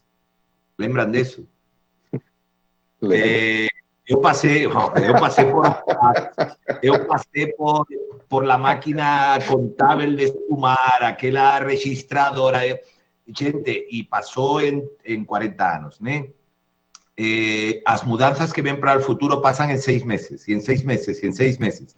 Eu já tive eu sempre conto isso, que tive um funcionário há muito tempo, um diretor de sucursal na Espanha, que falava que a ele aposentou o Lulu. E quando eu falava, mas Pepe, o Lulu que é? E ele falava, sim, isso que vocês, em lugar de se mandar cartas, se mandam por el computador. Outlook, para ele Lulu. Então, para ele um mouse era uma ferramenta infernal. E a ele aposentou o computador. E as novas gerações vão ter que ser flexíveis para ter habilidades, para ter conhecimentos e, sobretudo, para ter a flexibilidade de que nenhuma nova mudança os aposente. E isso é fundamental. Vão ter que ser flexíveis, porque o mundo vai cambiar, vai mudar, gente. Eu não sei se vamos a ter... Eu sempre falo que o que me falta de aqueles filmes que eu assistia era a teletransportação, né? Essa seria bacana, né? Mas o mundo vai mudar, e vai mudar muitíssimo. E as ferramentas vão mudar, e as necessidades e as habilidades. E você vai ter que ter a capacidade de se reinventar. E a gente todos los que estamos aquí nos tuvimos que reinventar muchas veces, Marcelo más que ninguém, y se reinventó y nos reinventamos, mas las nuevas generaciones van a tener que se reinventar cada año y medio, gente. Entonces, flexibilidad y capacidad de adaptación y de leer la realidad también. Só para complementar uma coisa que o Yuri falou um tempo atrás, e a gente acabou até não evoluindo, mas que eu concordo muito, é inovação, né? É pensar fora da caixa, é a pessoa... Eu acho, na ASP, a minha diretriz para a área de RH é a gente observar quem tem a coragem de inventar coisa nova. Porque reinventar é também coragem, né? Não deixa de ser inventar. Então, a gente tem que olhar para essas pessoas, porque eu acho que são elas que vão acelerar as mudanças e descobrir novas oportunidades nas empresas. Menos operacionais, e eu acho que muito mais, desculpe o termo, mas a gente está no momento de gostar dos porra loucas, sabe? Deixa o cara falar as ideias, talvez a gente jogue das 10, jogue mais 7 fora, mas 3 dá para aproveitar. Então, eu acho que é isso, né? O Yuri falou isso, inovação, e eu acho que não importa o setor, seja farmacêutica, seja de hambúrguer, seja de seguro, seja qualquer um, inovação vai ser uma competência, vai ser uma capacidade, uma característica que eu acho que a gente deve valorizar bastante. Última, quando a gente está contratando alguém lá, eu costumo dizer que na hora que você lê o currículo, né? Eu já entrevistei muita gente, vou puxar de novo a sardinha do lado da alimentação. Entre capacitação técnica e fome, vontade, eu fico com a fome e com a vontade. Porque a capacitação técnica, você pode ajudar o cara a se desenvolver. O querer faz total diferença. Isso aí tá no sangue, entendeu? É ketchup na veia ou não é? O querer faz toda a diferença. É o quanto você quer algo, é o melhor alimento para você conseguir alguma coisa. Não tem jeito. Bom, infelizmente, a gente está se aproximando do final, né? A gente está prestes a encerrar o nosso bate-papo, que para mim está sendo agradabilíssimo. Mas antes de encerrar, eu gostaria de perguntar para vocês se vocês querem deixar alguma mensagem. Já falamos muitas aqui insights que vocês geraram, mas eu gostaria de saber se vocês têm alguma mensagem que vocês gostariam de deixar para quem está nos assistindo. Alfabética? Pode ser. Não, o meu é rápido, eu quero agradecer o convite, e para mim foi uma honra muito estar conversando com vocês, com o Yuri, com o Luiz, com o Marcelo, Renato, pelo convite, Ricardo, aprendi demais, né? Para mim é inimaginável gerenciar uma empresa com 20 mil pessoas, com 3 mil, quer dizer, é algo que eu anotei, observei, acho que é uma capacidade fantástica, principalmente se você, como a gente discutiu aqui, pessoas são o foco e devem ser o foco das empresas. Uma coisa é eu ter uma empresa com 10 ou 500 pessoas e eu ter o foco em 500. Ter 20 mil, ter 5 mil é realmente um aprendizado muito grande. Então, para mim, foi uma honra. Saio daqui muito melhor do que quando entrei há 1h30 atrás. Obrigado. Bom, obrigado. Segue a ordem alfabética? Segue. Então, pode ser você, não tem problema, Yuri. Alexandre, só te diria uma coisa, cara. Em 2011, quando a gente começou essa empresa, nós éramos 12 pessoas sentadas numa mesa. Tá? Então, eu acho que menos quantidade e mais o espírito que a gente sempre teve, eu acho que isso é o mais importante, cara. Talvez, obrigado a todo mundo, aprendi, como você disse, Alexandre, demais aqui, visões, áreas diferentes, tá? Mas, bem legal ver que está todo mundo passando por um momento que vai transformar nossas vidas para sempre. E talvez a última mensagem que eu tenho dito bastante a todo mundo que me pergunta nesse momento vai passar. Como o Marcelo bem disse, vai passar. Tá? Tenha certeza que vai passar. E seria burrice nossa a gente não aprender e não sair mais forte do que a gente entrou nisso. Tá?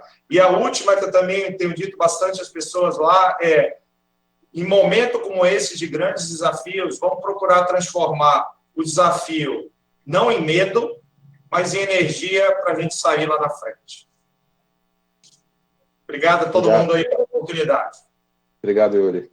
Bom, seguimos com ordem.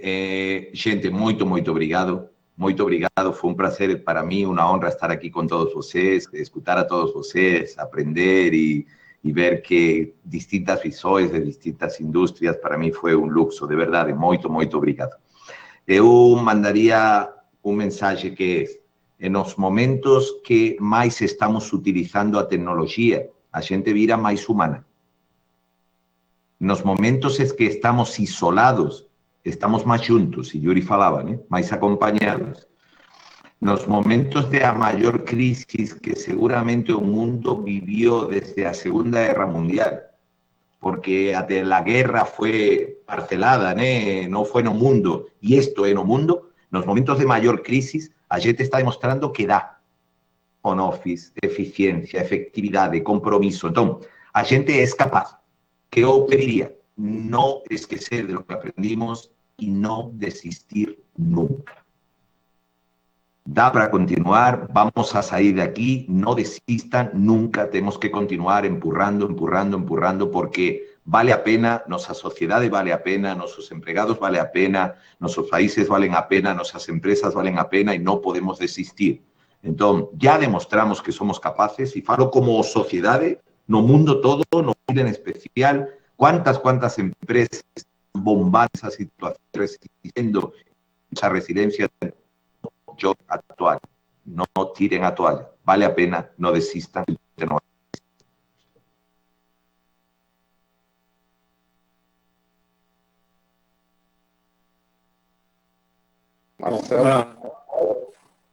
Marcelo, bom.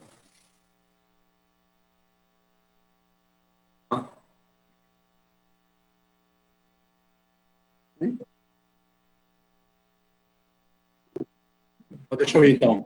Agora foi. Acho que... Agora foi.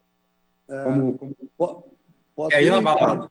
Então, espera lá. É o seguinte, primeiro, eu queria agradecer muitíssimo o convite, me senti muito honrado, o Alexandre, o Renato, né, que exatamente nos convidaram aqui para participar. Adorei o Alexandre, o Yuri, o Luiz, né, o Ricardo, pessoas assim que realmente fazem a diferença, né? Eu fiquei maravilhado com a conversa de todos, todo mundo muito focado, né? E eu gostaria, né? Se estivesse junto, eu gostaria de dar um abraço em todos, muito apertado, entendeu? Mas, a gente também.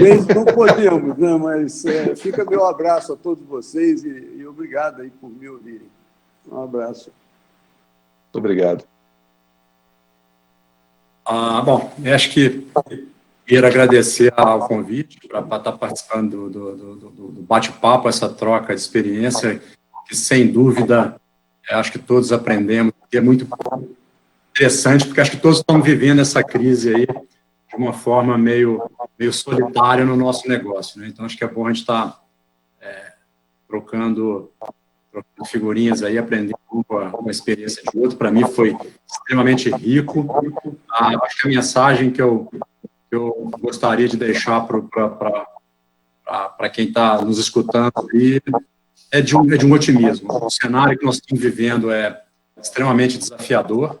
Acho que não sabemos quanto tempo vai durar, como vamos sair, mas se você olhar na história da humanidade, grandes crises sempre tiveram uma saída. Eu acho que eu não tenho dúvida que dessa vez vai ser do mesmo jeito, não vai ser diferente.